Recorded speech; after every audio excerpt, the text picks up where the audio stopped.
శుక్లాంబరధరం విష్ణుం శశివర్ణం చతుర్భుజం ప్రసన్నవదనం ధ్యాయేత్ సర్వవిఘ్నోపశాంతయేత్. గురుర్బ్రహ్మా గురుర్విష్ణుః గురుర్దేవో మహేశ్వరః గురుః సాక్షాత్ పరబ్రహ్మ తస్మై శ్రీగురవై నమః. వ్యాసాయ విష్ణురూపాయ వ్యాసరూపాయ విష్ణవే నమో వై బ్రహ్మనిధయే వాసిష్ఠాయ నమో నమః. కూజంతం రామ రామీతి మధురం మధురాక్షరం ఆరుహ్య కవితాశాఖాం వందే వాల్మీకికోకిలం. శృతిస్మృతిపురాణానాం ఆలయం కరుణాలయం నమామి భగవత్పాదశంకరం లోకశంకరం.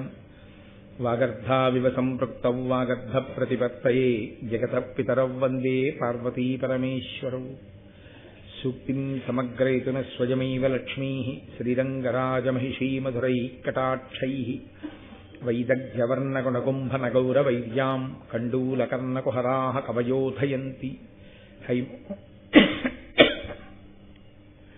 హైమోర్ధ్వపుండ్రమజహన్మకుటం సునాసం మందస్మితం మకరకుండలచారుగండం బింబాధరం బహుళదీర్ఘకృపాకటాక్షం. శ్రీవేంకటేశముఖమాత్మనిసన్నిధత్తాం.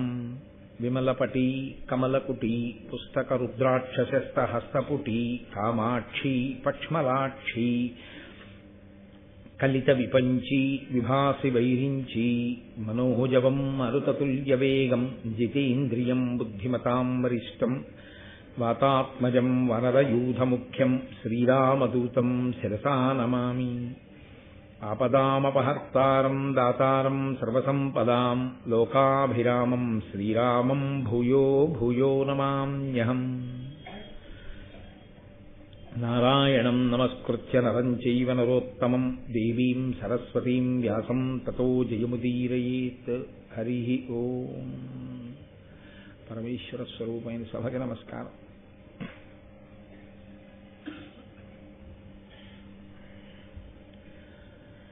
నేను మీతో ప్రస్తావించి ఉన్నాను, ధర్మము ఎక్కడుంటుందో అక్కడ పరమేశ్వరుని యొక్క అనుగ్రహం ఉంటుంది. పరమేశ్వరానుగ్రహమునకు మార్గము ధర్మమును అవలంబించుటయే.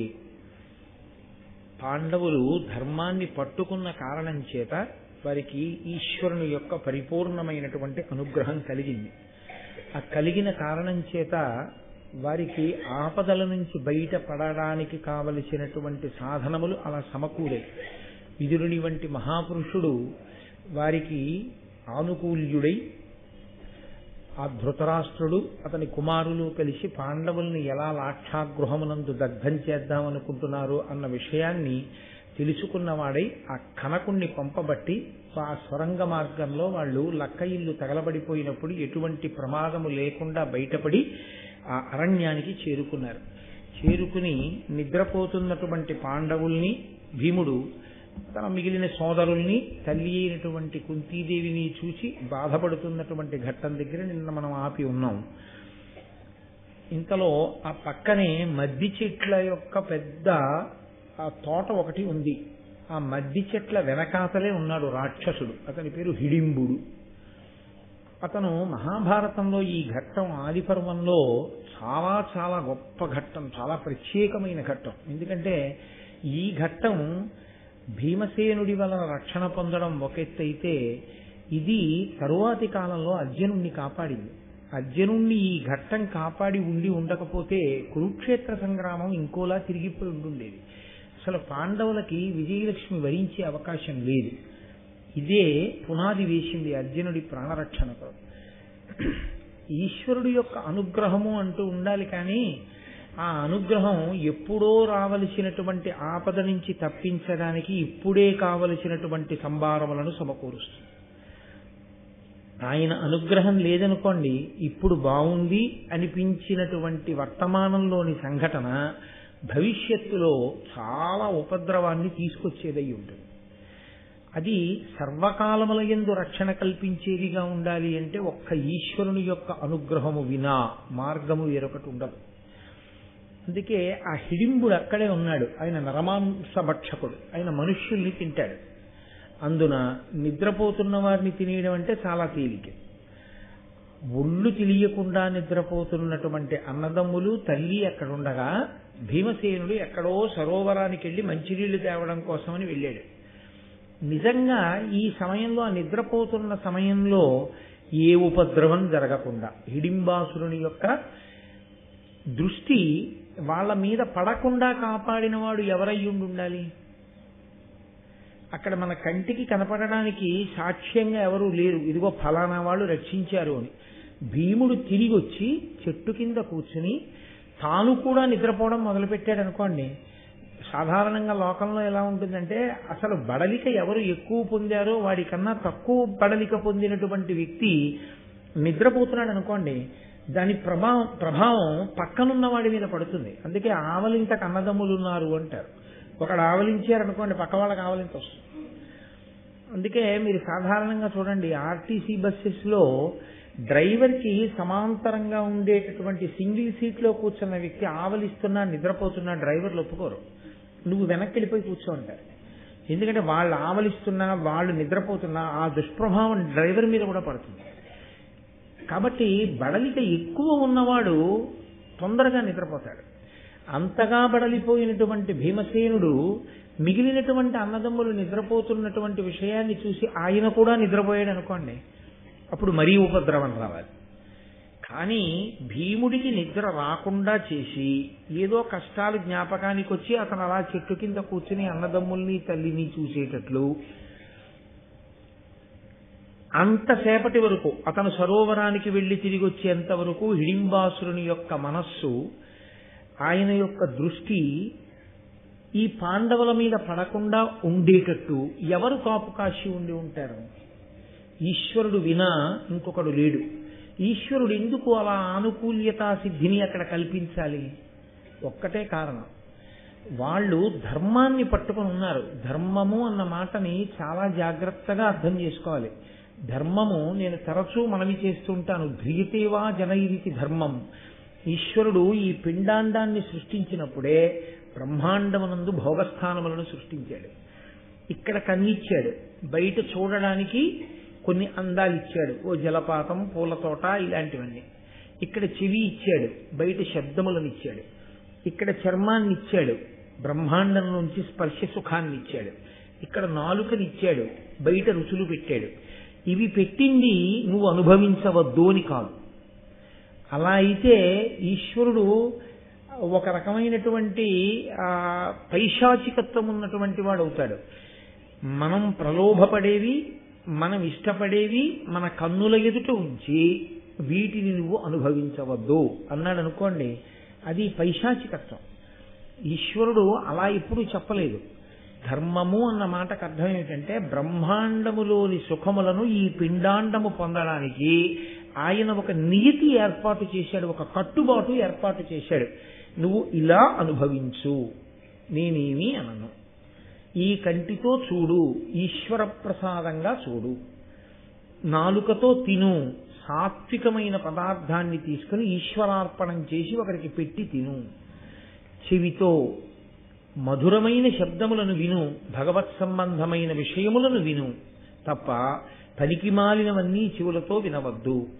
దేనికి మనం పాడవుతామో అవి వద్దని, ఏవి ఎంత అనుభవించాలో అంత అనుభవించమని ఈశ్వరుడు చేసిన శాసనమునకే ధర్మమని పేరు. యథార్థమునకు ధర్మం తప్పాడంటే అర్థం ఏంటండి? ఎలా పట్టుకోవాలో అలా పట్టుకోలేదు. అలా పట్టుకుని ఉండి ఉంటే దానివలన పాపము రాదు. పాపమే ఈశ్వరునకు జీవునకు మధ్య ప్రతిబంధక స్వరూపము. పాపం ఏం చేస్తుందంటే ఈశ్వరానుగ్రహం మన మీద పడనివ్వదు. ఈశ్వరానుగ్రహాన్ని పడనకుండా మధ్యలోకి అడ్డు వచ్చేటటువంటి పాపము దేని కొరకు చేస్తాడు అంటే లౌల్యము చేత. ఏమవుతుందిలే అని మనసు చెప్పిన మాట విని చెయ్యకూడని రీతిలో, అనుభవించకూడని రీతిలో బ్రహ్మాండమునందున్న సుఖములను తాను అనుభవిస్తాడు. ఈశ్వరుడికి పెట్టకుండా, నివేదన చెయ్యకుండా తాను తినేయడం దొంగ బుద్ధి. యజమానికి తెలియకుండా సేవకుడు అనుభవించకూడదు. ఈశ్వరుడికి సంబంధించినవన్నీ. కాబట్టి ఈశ్వరుడికి చెప్పి తినడం దొరతనం, ఈశ్వరుడికి చెప్పకుండా తినడం దొంగతనం. అంతే. ఇది నేను పుస్తకం పెట్టుకున్న ఉపన్యాసం చెప్పడానికే ఇక్కడ పెట్టబడింది. కానీ ఇది ఎంతవరకు ఉపయోగించుకోవాలి? నేను ఈ వేదిక మీద కూర్చుని ఉపన్యాసం చెప్పేటప్పుడు నా పుస్తకాన్ని పెట్టుకోవడానికి మాత్రమే ఉపకరణముగా నేను స్వీకరించవలసి ఉంటుంది. నా ఉపన్యాసాలన్నీ అయిపోయిన తర్వాత ఆదిపర్వం పూర్తి చేసేసి ఇది నేను పుస్తకం పెట్టుకోవడానికే తయారు చేశారు కాబట్టి నేను ఇంట్లో కూడా పుస్తకాలు ఎట్టుకుంటుంటాను, నేను పట్టుకెళ్ళిపోతానని దీన్ని నేను పట్టుకెళ్ళకూడదు. ఇది దేవాలయం సొత్తు, దీన్ని వదిలేయాలి. ఏది ఎక్కడ వరకో అక్కడ వరకే. నేను ఒక కారులో వచ్చాననుకోండి, కారు అక్కడ ఉంచేస్తాను కానీ ఓ కారా నన్ను ఇక్కడి దాకా తీసుకొచ్చావు, చిన్న బుచ్చుకుని నువ్వు అలా ఉండడం ఏంటి, నువ్వు లోపలికి రా అని ఇక్కడికి తీసుకొస్తావా? తీసుకురాం. ఏది ఎక్కడి వరకో అక్కడ వరకు మీరు ఒక నియతి చేసుకున్నప్పుడు మించి ఈశ్వరుడు ఒక నియతి చేశాడు బ్రహ్మాండ పిండాండ సమన్వయంలో. ఆ నియతిని పాటించి అనుభవిస్తే ఆయన ఎంతో సంతోషిస్తాడు. షహబాష్, నేను ఎలా చెప్పానో అలా అనుభవిస్తున్నాడు కాబట్టి ఇతనికి నేను అభ్యున్నతిని ఇస్తాను, ఇంకా సుఖాన్ని ఇస్తాను. సుఖం అనుభవించడానికి ఏది ఉండాలండి? శరీరం ఉండాలి. శరీరం ఉండడమే బతికి ఉండడం. కాబట్టి బ్రతికి ఉంచేటట్టు చూసేవాడు, సుఖములను అనుభవించడానికి యోగ్యమైన స్థితిని ఇచ్చేవాడు ఈశ్వరుడే. ఆ ఈశ్వరుడు దేనికి ఇస్తాడు అంటే పక్షపాత బుద్ధితో కాదు, పట్టుకున్న ధర్మాన్ని అనుసరించి ఇస్తాడు. కాబట్టి ఇప్పుడు హిడింబాసురుని నుండి రక్షణ చేస్తున్నవాడెవరు? ఈశ్వరుడే. కనబడ్డాడా అండి? అక్కడ కనపడక్కర్లేదు. ఆయన అంతటా ఉంటాడు, ఎప్పుడూ ఉంటాడు, ఉండి రక్షణ చేస్తూ ఉంటాడు. ఇప్పుడు భీముడు వచ్చి చెట్టు కింద కూర్చుని పరివేదన పొంది నిద్రపోకుండా కూర్చున్నప్పుడు, ఇందులో మళ్ళీ చిత్రం ఏమిటో తెలుసా అండి? శరీరము పొందినటువంటి బడలిక చేత సుఖమనేటటువంటి లక్షణాన్ని ఊహించకుండా నిద్రకు ఉపక్రమిస్తాం మనం. మీరు లోకంలో చూడండి, బాగా బడలిపోయిన వాడికి మంచి పడకక్కర్లేదు, నిద్రపోతాడు. ఎంత బడలిపోయున్నా నిద్ర ఎప్పుడు రాదో తెలుసా అండి? మనస్సు యందు ఆందోళన ఉంటే. ఎంత అలిసిపోయి ఉండనివ్వండి, నిద్ర రాదు. ఎందుకంటే మనసు ఆందోళనకి గురి అయితే రాదు. భీముడి మనసు ఆందోళనకి గురి అయి ఉండి ఉండకపోతే ఏమో ఆ చెట్టుకే వీపు అంచి నిద్రపోయేవాడు. ఆయన మనసులో ఆందోళన కలిగేటట్టు చేసినవాడు కూడా ఈశ్వరుడే. దాని వలన నిద్ర రాలేదు. ఆ నిద్ర రాకపోవడమే రక్షించింది పాండవులు. ఏమండి, నిద్రలో పాండవులు ఎత్తుకెళ్తే చంపలేరా? అది వేరు మాట. కుంతీదేవిని పట్టుకెళ్ళిపోతే రాక్షసుడు ఎంతసేపు చంపాలండి ఒక ఆడదాన్ని? అది పెద్ద విశేషమా? కానీ అసలు అటువంటి కీడు జరగకుండా ఉంది అంటే అది కేవలము ఈశ్వర ఇచ్ఛ. ఇన్ని కదలికలకు కారణమైన వాడెవడో వాడే ఈశ్వరుడు. నేను మీతో తరచుగా ఆ మాటే చెప్తున్నాను. ఎక్కడెక్కడ కదలికలు ఆనుకూల్యతా సిద్ధిని పొందినా, ఎక్కడెక్కడ కదలికలు ప్రతికూలతని సిద్ధింపచేసి ఆపదని తెచ్చినా అది పరదేవత యొక్క నిర్ణయము చేతనే. కాబట్టి ఇప్పుడు పరమేశ్వరుడే ఈ నిర్ణయాన్ని చేశాడు. ఇప్పుడు చూశాడు హిడింబుడు, ఆయనకి వాసన వచ్చింది, ఆయనకి అదొక శక్తి. మనం ఏదైనా మనం తినే మధురమైనటువంటి పదార్థం యొక్క వాసన తగిలిందనుకోండి, యాలుకలు ఇటువంటి సుగంధ ద్రవ్యాలు నూరుతున్నారనుకోండి, ఏమిటో మంచి పిండి వంట వండుతున్నట్లున్నారు, మంచి వాసన వస్తోందంటాం. ఏలాలవంగ ఘనసార సుగంధి తీర్థం దివ్యం వియచ్చరితి హేమ ఘటేషు పూర్ణం అన్నట్టు. ఆయనకి ఇష్టమైంది ఏమిటి? ఆయన తినడానికి ఇష్టపడేది నరమాంసం. కాబట్టి నరులు ఎక్కడైనా ఉంటే ఆయనకి దాని వాసన తగులుతుంది. ఇక్కడ ఎవరో మనుష్యులు ఉన్నారు. ఆయన తన చెల్లెలు హిడింబాసురుని చెల్లెలు కాబట్టి హిడింబా అని పిలిచారు. ఆవిడ్ని పిలిచన్నాడు, ఇందులకిమ్మెయిన్ మనుజులెన్నడు ఒత్తురేని ఆనందము పొంది నిర్భయమునన్ శయనింతురే. ఇట్లు వంటయిల్ కుందేలు చొచ్చే వేగసని కోమలి వారల చంపి తెచ్చి నా పొందగ వండిపెట్టు రసోత్కట మానవ మాంసఖండముల్. ఏమిటి విశేషం ఇవాళ హిడింబాసుడు? అసలు మనుష్యుడన్నవాడు ఇటు ఎదుగు రాడు, ఎందుకంటే నేనున్నానని. ఒకవేళ వచ్చాడనుకో, అయ్య బాబోయ్ తెలియకొచ్చారని తొందరగా పారిపోతాడు. వచ్చిన వాడు కూర్చోడు, వీళ్ళు ఆదమరిచి నిద్రపోతున్నారు. ఏమి నా అదృష్టం. కాబట్టి ఇప్పుడు ఏమనుకోవాలి? అదృష్టం నన్ను వరించింది అనుకోవాలి. కూర్చున్నవాడు ఉన్నాడని ఆయన అనుకోలేదు, పడుకున్న వాళ్ళని చూసి సంతోషపడుతున్నాడు అని ఆయన అన్నాడు. వంట ఇంటిలోకి కుందేలు వచ్చింది అన్నాడు. మనం ఇది తెలుగులో సామెతగా వాడుకుంటాం, వంటింట్లోకి కుందేలు రావడం అంటే అసలే ఆయన మాంసం తినేవాడు, దానికి తోడు కుందేలు వంటింట్లోకే వచ్చేస్తే ఇంకేముంది? కాసేపట్లో కుందేలు ఆయనగా మారిపోతుంది కదా. అందుకని వంట ఇంటిలోకి కుందేలు వచ్చింది. అదిగో వాళ్ళు ఇక్కడికి వచ్చి పడుకుని నిద్రపోతున్నారు, మరీ తేలిక ఇప్పుడు వీళ్ళని పట్టుకోవడం. కాబట్టి తొందరగా ఆ నరమాంస ఖండములతో నాకు మంచి రుచికరమైనటువంటి భోజనాన్ని తయారు చేసి పెట్టు, వెళ్ళి చంపి తీసుకురా. ఇక్కడ మీరు ఒక విషయాన్ని బాగా గుర్తుపట్టవలసింది. హిడింబకి అంతకుముందు నరుల్ని చంపడం, వండడం, తీసుకొచ్చి అన్నయ్యకి పెట్టడం అలవాటు లేకపోతే అంత తేలికగా వెళ్ళి వాళ్ళని చంపేసి వడ్డీ తెచ్చిపెట్టు అనడు కదూ. కాబట్టి ఆవిడకి అలవాటు ఉంది, ఆవిడ అలా తీసుకొచ్చి వండి పెడుతూ ఉంటుంది. కానీ ఆవిడ కూడా అన్నయ్య గారు తనకి ఏ కార్యాన్ని నిర్దేశించాడో దాన్ని తీర్చడం కోసమే ముందు బయలుదేరింది. కాబట్టి అన్నయ్య కింద చెల్లెలుగా అన్నయ్య మాటని శిరోధార్యంగా భావించి వచ్చింది. వచ్చి ఆవిడ చెట్టు చాటున నిలబడి చూసింది. పడుకున్న వాళ్ళు సరే నలుగురు పడుకున్నారు. తల్లి కుంతీదేవి పడుకుంది. చెట్టు కింద కూర్చునున్నాడు ఒక ఆయన. ఈవిడ దృష్టి ఆయన మీద పడింది. ఆయన్ని చూసింది. వనజాతాయత నేత్రు ఉన్నత బృహద్వక్షస్థలున్ సింహ సంహనను పాండవ సింహమున్ హృదయ జన్మాకారు ఉజ్జన్మహాశనికల్ప స్థిరబాహు చూచుచు మనోజాతాగ్ని సంజాత వేదనయై రాక్షసి కామరూపధర్మత్య స్త్రీ స్వరూపంబుతోన్. భీముని యొక్క బాహ్య స్వరూపాన్ని చెప్తున్నారు. ఆయన పద్మముల వంటి కందులు కలిగినటువంటి వాడు, విశాలమైనటువంటి వక్షస్థలం ఉన్నవాడు, సింహము యొక్క నడుము ఎలా ఉంటుందో అటువంటి సన్నని నడుమున్నవాడు. ఆయన మన్మధుని యొక్క స్వరూపం ఎంత అందంగా ఉంటుందో అంత అందమైనటువంటి రూపం ఉన్నవాడు. వజ్రాయుధం ఎంత గట్టిగా ఉంటుందో అంత గట్టి భుజములు కలిగినటువంటి వాడు. అటువంటి వాణ్ణి చూడగానే హిడింబ యొక్క మనస్సు మీద మన్మథబాణం పడింది.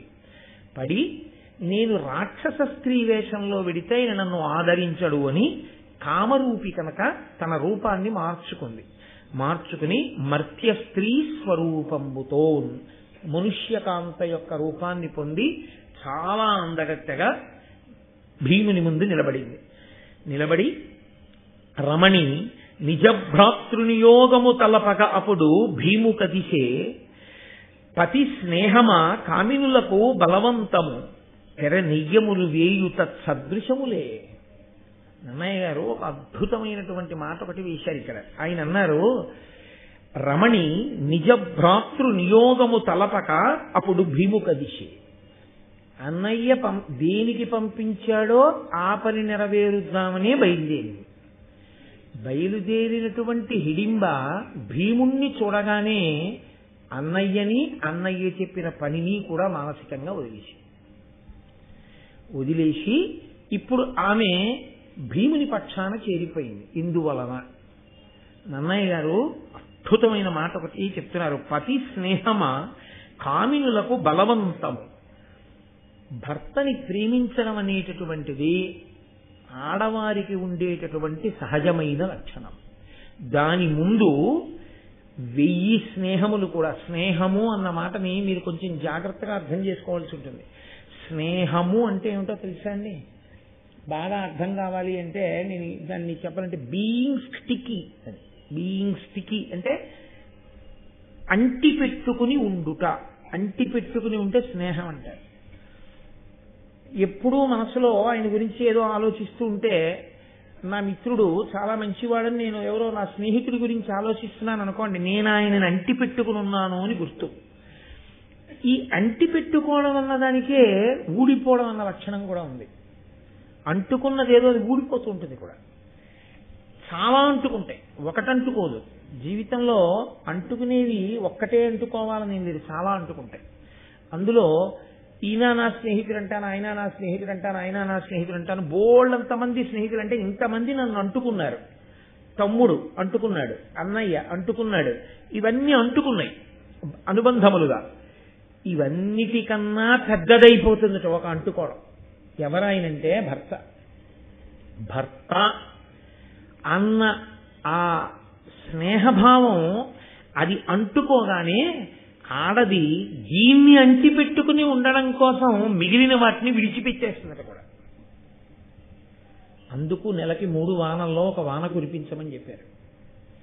పతివ్రత అయిన స్త్రీ కారణంగా ఒక వాన కురియాలి అని చెప్పారు. ఎందుకో తెలుసా అండి? పుట్టింది ఒక చోట, తల్లిదండ్రుల మీద ప్రేమ ఉండదా? ఉంటుంది. ఆ తోడ పుట్టిన వాళ్ళ మీద ప్రేమ ఉండదా? ఉంటుంది. తను పుట్టి పెరిగిన ప్రదేశం మీద ప్రేమ ఉండదా? ఉంటుంది. తను తన చుట్టూ ఉన్నటువంటి స్నేహితులు, ఆ వాతావరణం, దీని మీద ప్రేమ ఉండదా? ఉంటుంది. భర్త ఎప్పుడు వచ్చాడు జీవితంలోకి? ఒక 15 రోజుల క్రితం వచ్చాడు, తాళి కట్టిన తర్వాత 15 రోజుల క్రితం వచ్చాడు తప్ప నిజానికి అతనికి సంబంధించినటువంటి గుణగణములు ఏమీ ఆమెకి తెలియదు. ఈమె గురించి ఆయనకి తెలియదు.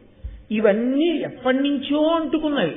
తాను పుట్టినప్పుడే ముందు పుట్టేసిన వాళ్ళు అంటుకున్నారు, తాను పుట్టిన తరువాత పుట్టిన వాళ్ళు అంటుకున్నారు, తాను పుట్టి పెరుగుతున్నప్పుడు సమాజంలో చాలా మంది అంటుకున్నారు, అంటే స్నేహాలు అయ్యాయి.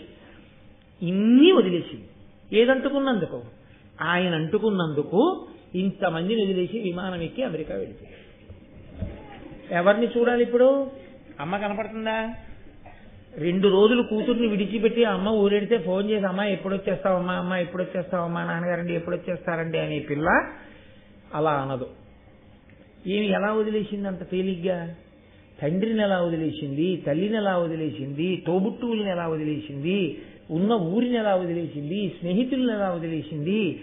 ఒక్కటి పెద్దదంటుకుంటే మిగిలినవన్నీ వదిలిపెడుతుంది. ఇది ధార్మికత అంటారు, ధర్మము.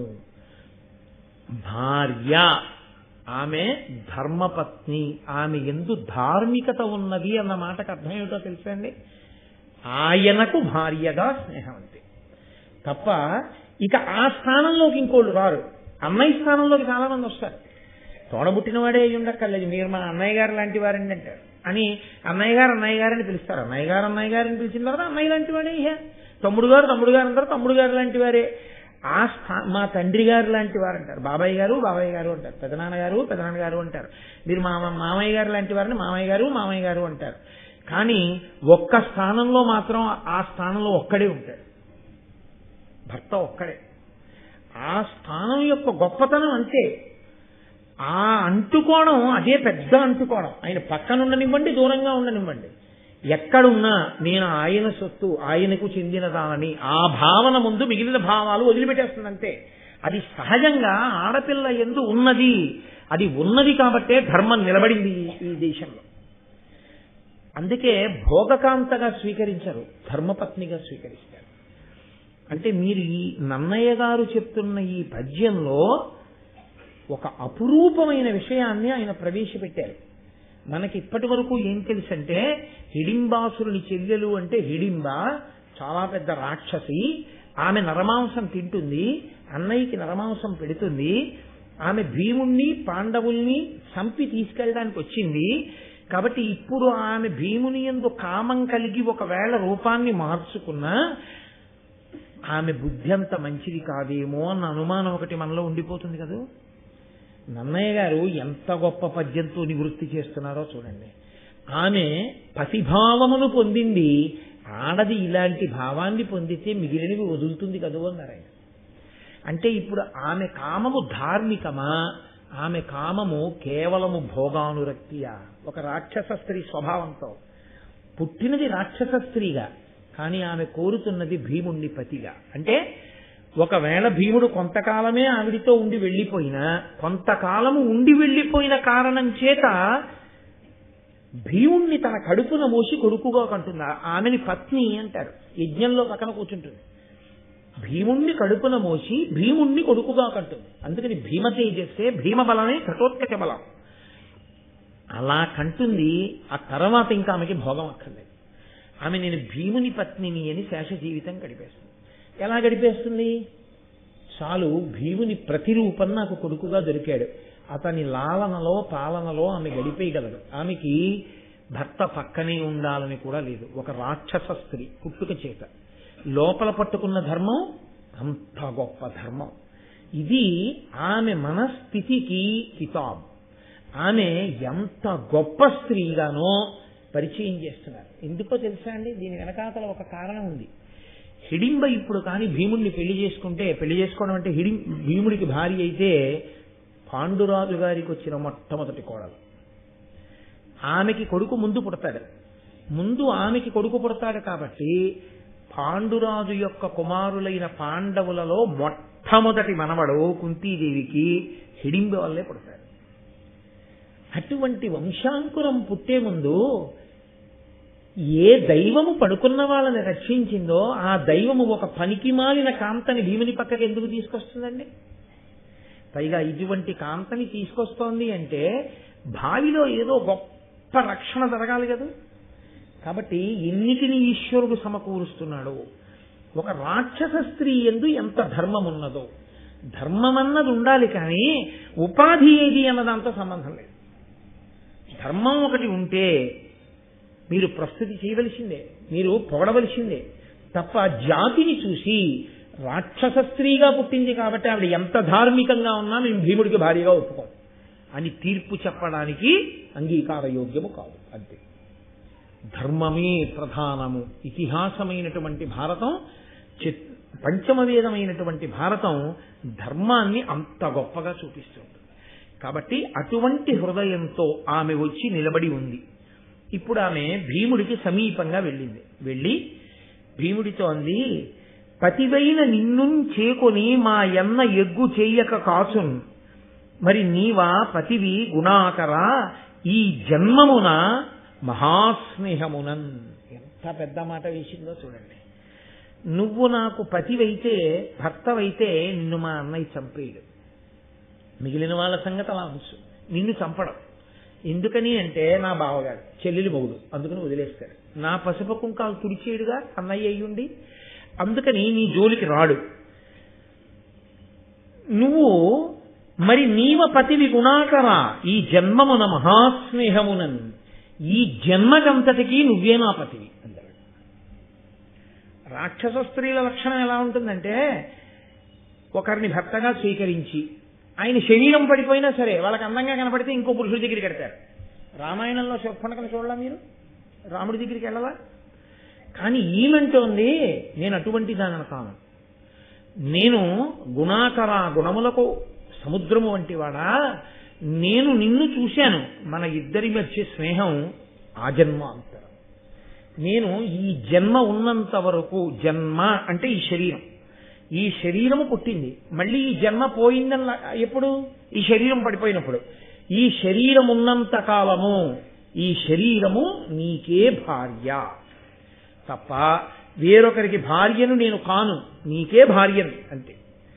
నువ్వు పక్కనే ఉంచుకుంటావో దూరంగా ఉంచుతావో ఏం చేసినా సరే ఇక ఈ జన్మకి నేను నీకు భార్యని అంటే ఆమె రాక్షస స్త్రీ.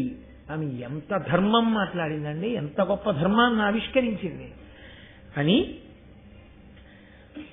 ఆ పడుకున్నటువంటి మిగిలిన నలుగురు పాండవుల్ని కుంతిని చూసి అంటోంది, ఉరడు సురేంద్రునైన బలియుండు హిడింబుడు వాని బారికిన్ వెరవని వారలుంగలరే వీరలు ముందరెరుంగ రక్కట ఇరిగిన ఏమి ఇట్లు తమ ఇండుల నుండిన ఎట్లు మెచ్చకేమరి శయనింతురే కడు ప్రమాదము చేసిరి బుద్ధిహీనులై.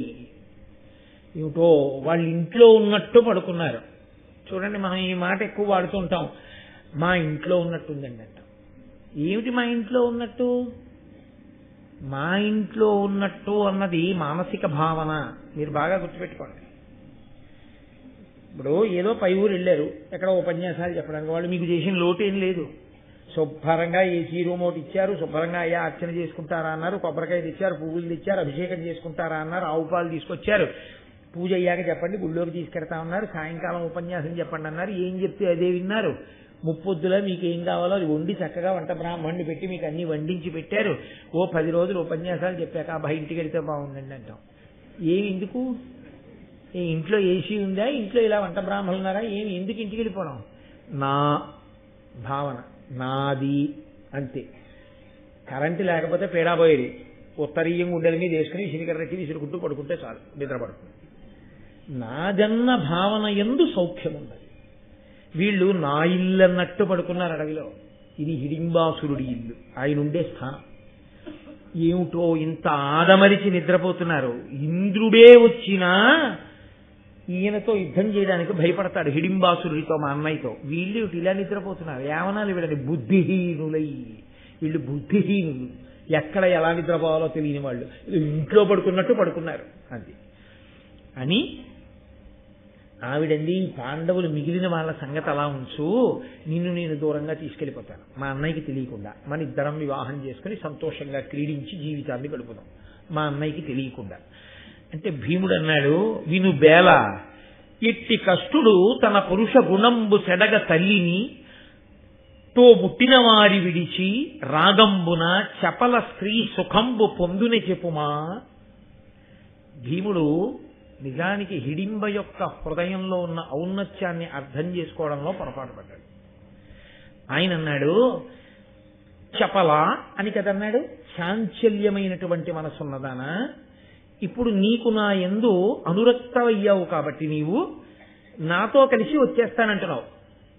రేపొద్దున్న నీకు మీ అన్నయ్య మీద అనుబంధం ఏర్పడుతుంది. నేను పడుకున్నప్పుడెప్పుడో నన్ను కోసి తీసుకెళ్ళి మీ అన్నయ్యకి పెడతావు. నువ్వు చపల స్త్రీ, నీ మనసు ఎప్పుడూ ఒకలా ఉండదు. పైగా బేల అంటే సరి అయిన నిర్ణయం చేసుకోలేక ఎప్పటికీ ఏది తోస్తే అలా ప్రవర్తించేటటువంటి స్థితి ఉన్నదానా. ఎట్టి కష్టుడు తన పురుష గుణంబు సెడగా, పురుషుడైన వాడు తన గుణం నశించిపోయేటట్టుగా తల్లిని, తోబుట్టువులను, తోడపుట్టిన వాళ్ళని, తల్లిని అలా విడిచిపెట్టేసేసి వాళ్ళు నిద్రపోతుంటే ఎవరో ఒక చపల చిత్త అయిన స్త్రీ దొరికింది కదా అని ఆమెతో కలిసి వెళ్ళిపోతాడా? నా తమ్ముళ్ళు, నా అన్నగారు, నా తల్లి ఏమైపోయినా పర్వాలేదా? ఏమిటి మాట్లాడుతున్నావు నువ్వు? ఇలా మాట్లాడచ్చా అని క్రచ్చరనొక్క రక్కసుడు కాడు, సురాసురులెల్లనొక్కటై వచ్చిన నీవు చూడక అమార్య బలోన్నతి చేసి వారలన్ రచ్చి వధింతుగాక, ఇటు వచ్చి శ్రమం పడియున్న ఇచ్చటన్ మెచ్చగు వీరిదైన సుఖనిద్రకు భంగము చెయ్యునేత్తునే. మీ అన్నయ్య వస్తే ఏదో ఇంద్రుణ్ణి ఇది చేసేస్తాడు, ఎటువంటి వారినైనా పరాక్రమంలో పడగొట్టగలడు అంటున్నావు కదా. నేను నీతో ఒక మాట చెప్తున్నాను చూడు. క్రచ్చరనొక్క రక్కసుడు కాడు, సురాసురులెల్లనొక్కటై వచ్చిన నీవ చూడగా అభార్య బలోన్నతి చేసి వాళ్ళలను రచ్చి వధింతుగాక. సురాసురులందరూ కలిపి కట్టకట్టుకుని యుద్ధానికి వచ్చినా సరే నేను ఒక్కడినే చంపేస్తాను. మీ అన్నయ్య అంత ఇటు వచ్చి శ్రమం పడి ఉన్న ఇచ్చటం మెచ్చగు వీరిదైన సుఖనిద్రకు భంగము చేయలేస్తునే. చంపడం కూడా ఎలా చంపుతానో తెలుసా? ఈ పడుకున్న వాళ్ళకి నిద్రకి భంగపాటు రాకూడదు, చప్పుడవకుండా చంపేస్తాడు. సురాసురులందరూ వచ్చినా సరే. నిజంగానండి, ఇందులో ఆశ్చర్యం ఏమిటో తెలుసా? ఈ విజ్ఞత, ఈ గొప్పతనం లేదని మీరు అనుకోకూడదు. ఇక్కడ హిడింబాసురుణ్ణి వధించే ముందు అలాగే ప్రవర్తించాడు ఆయన. సరే, పాండవులు లేచారు, వేరే విషయం. ఒకానొక సమయంలో అసలు యుద్ధం చేసేటప్పుడు అని కూడా గట్టిగా అనకూడదు, అలా చంపాలి. అటువంటి స్థితి వచ్చింది. అందులో సామాన్యుని కాదు, కీచకుణ్ణి. ఏ మాత్రం చప్పుడైనా ఎవరైనా లేచారంటే గుట్టు రట్టయిపోతుంది. మళ్ళీ 12 ఏళ్ళు అరణ్యవాసం, సంవత్సరం అజ్ఞాతవాసం. అలాగే చంపేశాడు కీచకుణ్ణి. ఆయన నోటితో అన్నదేమీ డాంబికం కాదు, అదేమీ ప్రలాపం కాదు. ఆయన నిజంగా అటువంటి సమర్థుడు. భీముడు ఎంత గట్టిగా మాట్లాడేస్తున్న వాళ్ళ కనపడతాడో అంత దూరాలోచన కలిగినటువంటి వాడు మహానుభావుడు భీమసేనుడు. అవన్నీ ఈశ్వరాంశలు కనుక శ్రమపడి ఇక్కడ నిద్రపోతున్న వాళ్ళకి నిద్రకి భంగపాటు కలగకుండా, వాళ్ళకి ఏ ఇబ్బంది రాకుండా చంపేస్తాను మీ అన్నయ్య వస్తే. కాబట్టి నువ్వేం బెంగ పెట్టుకోకు, మీ అన్నయ్య వచ్చి నన్ను ఏదో చేసేస్తాడని. ఈలోగా చాలా ఆలస్యం అయిపోయింది. ఈవిడొచ్చి ఈయనతో మాట్లాడుతూ కూర్చుంటే ఆయనకి ఆకలికి ఉండే లక్షణం ఏమిటో తెలుసా అండి? ఇంకా వంట లేదంటే ఏదో పేపర్ చదువుకుంటానో టీవీ పెట్టుకునో కూర్చుంటాడు. అంతా అయిపోయిన తర్వాత వడ్డిస్తానులేండి, కాసేపు మాట్లాడుకుని వడ్డిస్తాను అనుకోండి, సర్రుమంటాడు. బుర్ర ఉందా లేదా? ముందు తిని మాట్లాడుకున్నా అంతే, కానీ తర్వాత వడ్డిస్తానంటే ఏంటంటాడు. ఎదురుగుండా వంట సిద్ధమైపోయిన తర్వాత పెట్టకపోతే కోపంగా ఉంటుంది. వాళ్ళేమో పడుకుని నిద్రపోతున్నారా, నోరు చచ్చిపోయిందా, దిక్కుమాల జంతువుల మాంసాలన్నీ తిని నరమాంసం దొరికిందని ఆయన సంతోషపడిపోతున్నాడా? సంతోషపడిపోతుంటే నువ్వేమో ఎంతకీ వండి తేవేంటి, ఆవురావురు వచ్చేసాడు. కాలమేఘ ఎలా ఉంటుందో అలా ఉన్నాడు. 8 కోరలు, ఆ వెంట్రుకలు బిరుసు వెంట్రుకలు, ఇంతంత వెంట్రుకలు పైకి లేచి నిలబడి ఉన్నాయి. ఆ వచ్చినటువంటి హిడింబాసురుడు పెద్ద కేకలేస్తూ వచ్చాడు. ఏమీ హిడింబా, నిన్ను తొందరగా తీసుకురామన్నాను వంట, ఏది తీసుకురాకుండా నువ్వు ఆ మనుష్యుడితో స్నేహం చేశావా?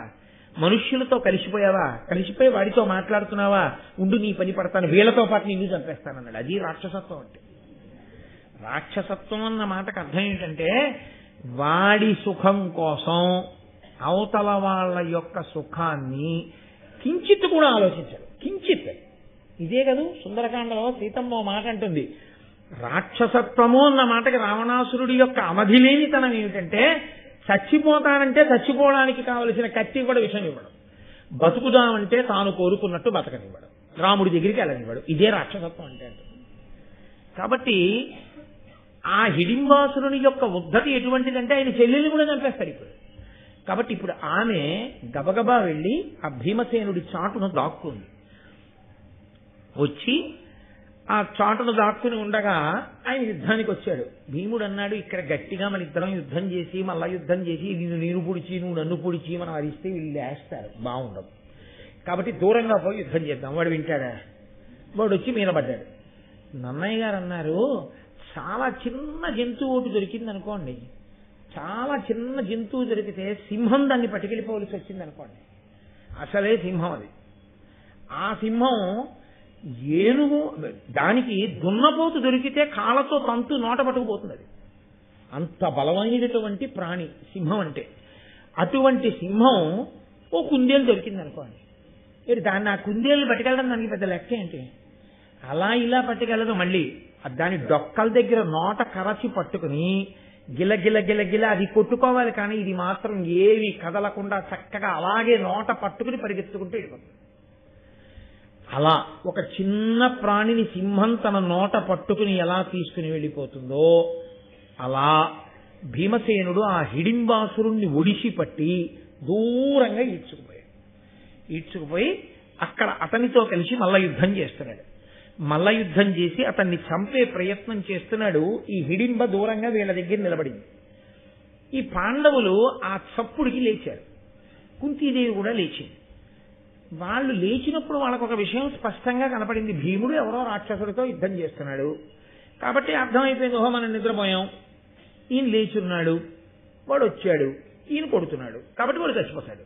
అంతవరకు తెలుసు. ఈవిడెవరు?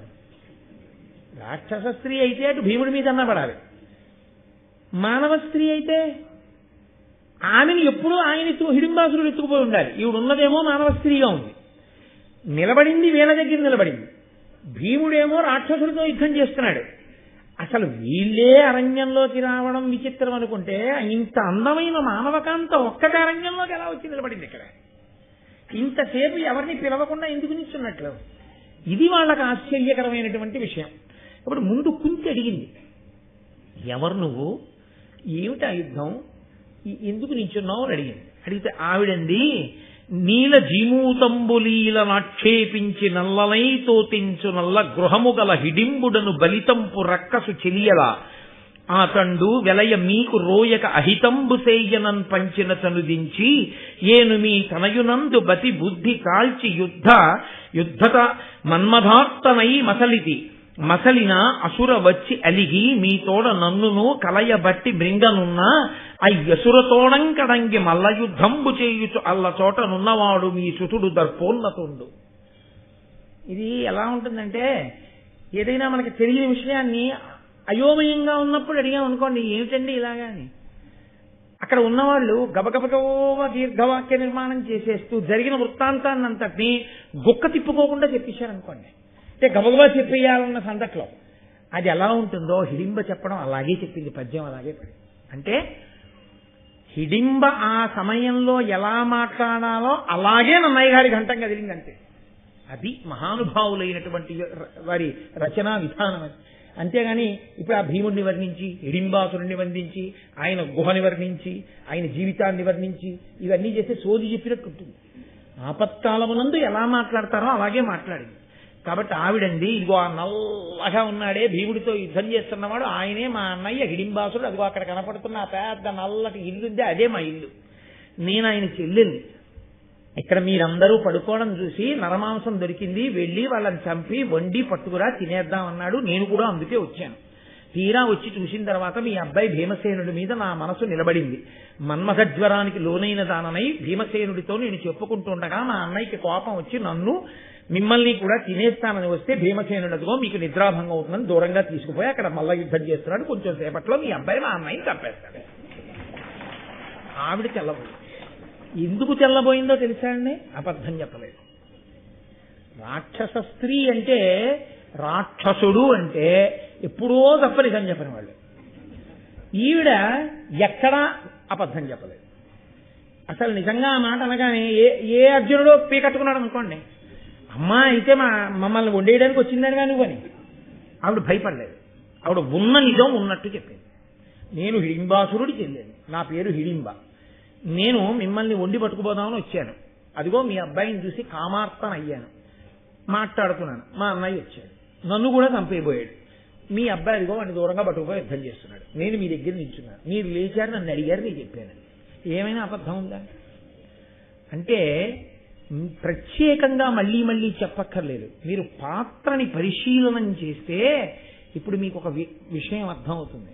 హిడింబ అబద్ధాలు చెప్పేటటువంటి వ్యక్తిత్వం ఉన్న మనిషి కాదు.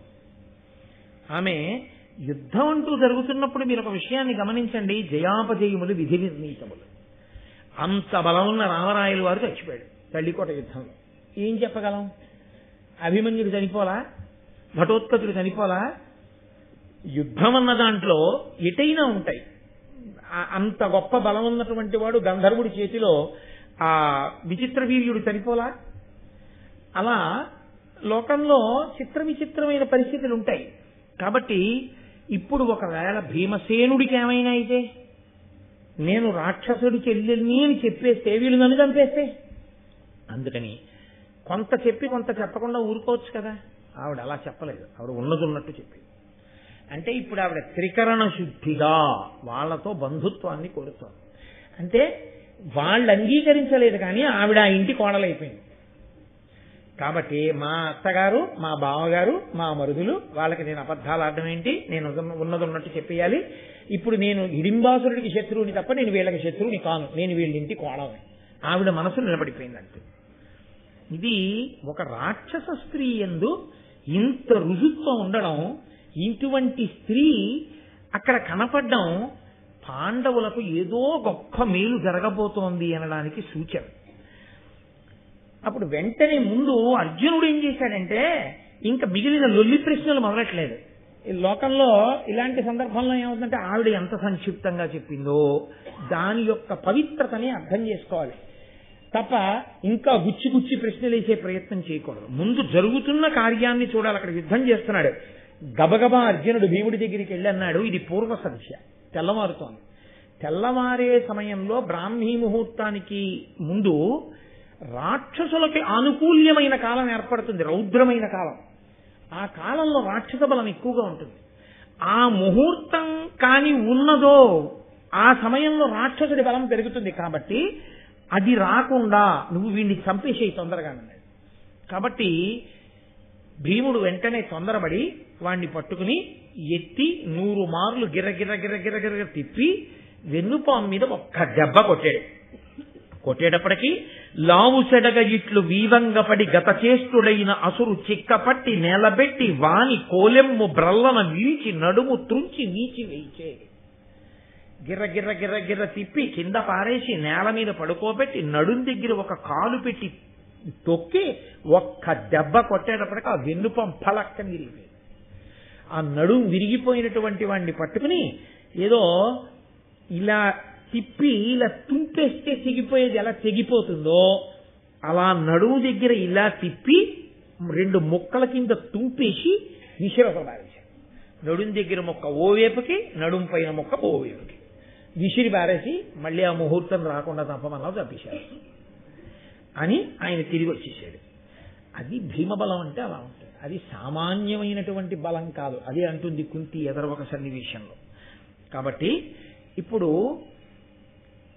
ఈమెని అడిగింది కుంతి, నువ్వు మనుష్య స్త్రీ రూపం ఎందుకు దాల్చావు, ఎందుకు వచ్చి ఇక్కడ నిలబడ్డావు, ఎందుకు ఇవన్నీ మాతో చెప్పావు అని. ఆవిడ ఒక యథార్థమైన మాట చెప్పింది. ఆవిడండి, నేను మీ అబ్బాయి ఎడల మన్మథ తాపమునకు గురి అయ్యున్నాను. మీరు మీ అబ్బాయిని ఇచ్చి నాకు పెళ్లి చేయకపోతే, నేను మీ అబ్బాయితో కలిసి ఉండకపోతే నేను ఆ మన్మథ జ్వరాన్ని ఓపలేక చచ్చిపోతాను, నా ప్రాణాలు పోతాయి, నేను ఆత్మహత్య చేసుకోక్కర్లేదు, నేనే చచ్చిపోతాను అన్నాడు. కుంతీదేవి వింది. ఇందులో చాలా పెద్ద మలుపుస్మండి, అదేం సామాన్యమైన విషయం అని మీరు అనుకోకూడదు. ఆవిడ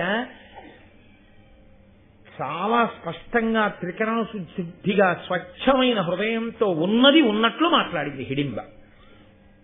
అప్పుడు భీముడు విని అన్నాడు, మీ అన్నయ్య ఎంత టక్కరివాడో చూశాను, వాడికి తోడబుట్టిందని నువ్వు మాయావివే, రాక్షస స్త్రీవి, నీ దిక్కున్న చోటుకెళ్ళి నువ్వు చావు తప్ప నేను పెళ్ళాను అన్నాడు.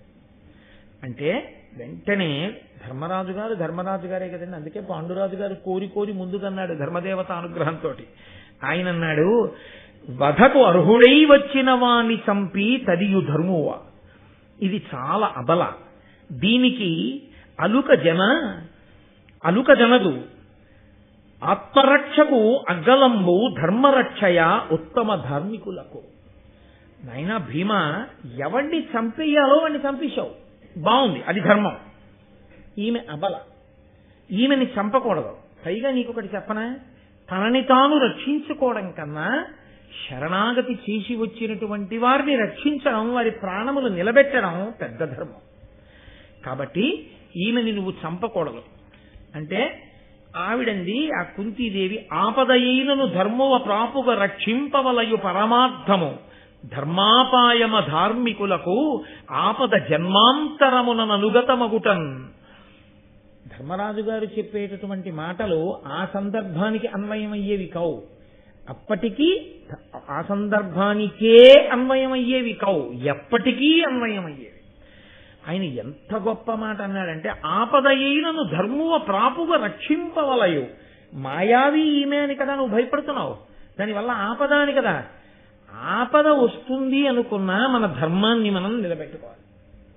మన ధర్మం నిలబెట్టుకోవడం ముఖ్యమా, ఆపద వస్తుందేమోనని శంకించి ధర్మాన్ని వదిలిపెట్టడం ముఖ్యమా అంటే, ధర్మాన్ని విడిచిపెట్టేశావు అనుకో, వచ్చే జన్మకు కూడా నీతో వచ్చేది ఏదైనా ఉంటే ధర్మం ఒకటే.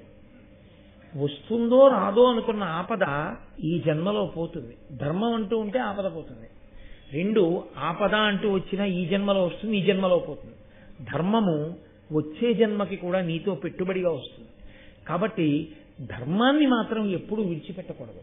ఏదో ఆపద వస్తుంది అందుకని నేను ఈ అబలని రక్షించను, ఈమెను దూరంగా పొమ్మంటానేంటి, తప్పు, నువ్వు అలా అనకూడదు. అంటే ఆమె అంది, ఆ హిడింబ, నన్ను మీరు సామాన్య స్త్రీ అనుకుంటున్నారు, నేను మిమ్మల్ని అందరినీ అరణ్యంలో మోసి వహించి తీసుకెళ్తాను, నాకు బలం ఉంది. రెండు, ఇక్కడికి కొద్ది దూరంలో శాలిహోత్రుడు అనబడేటటువంటి ఒక ముని యొక్క ఆశ్రమం ఉంది.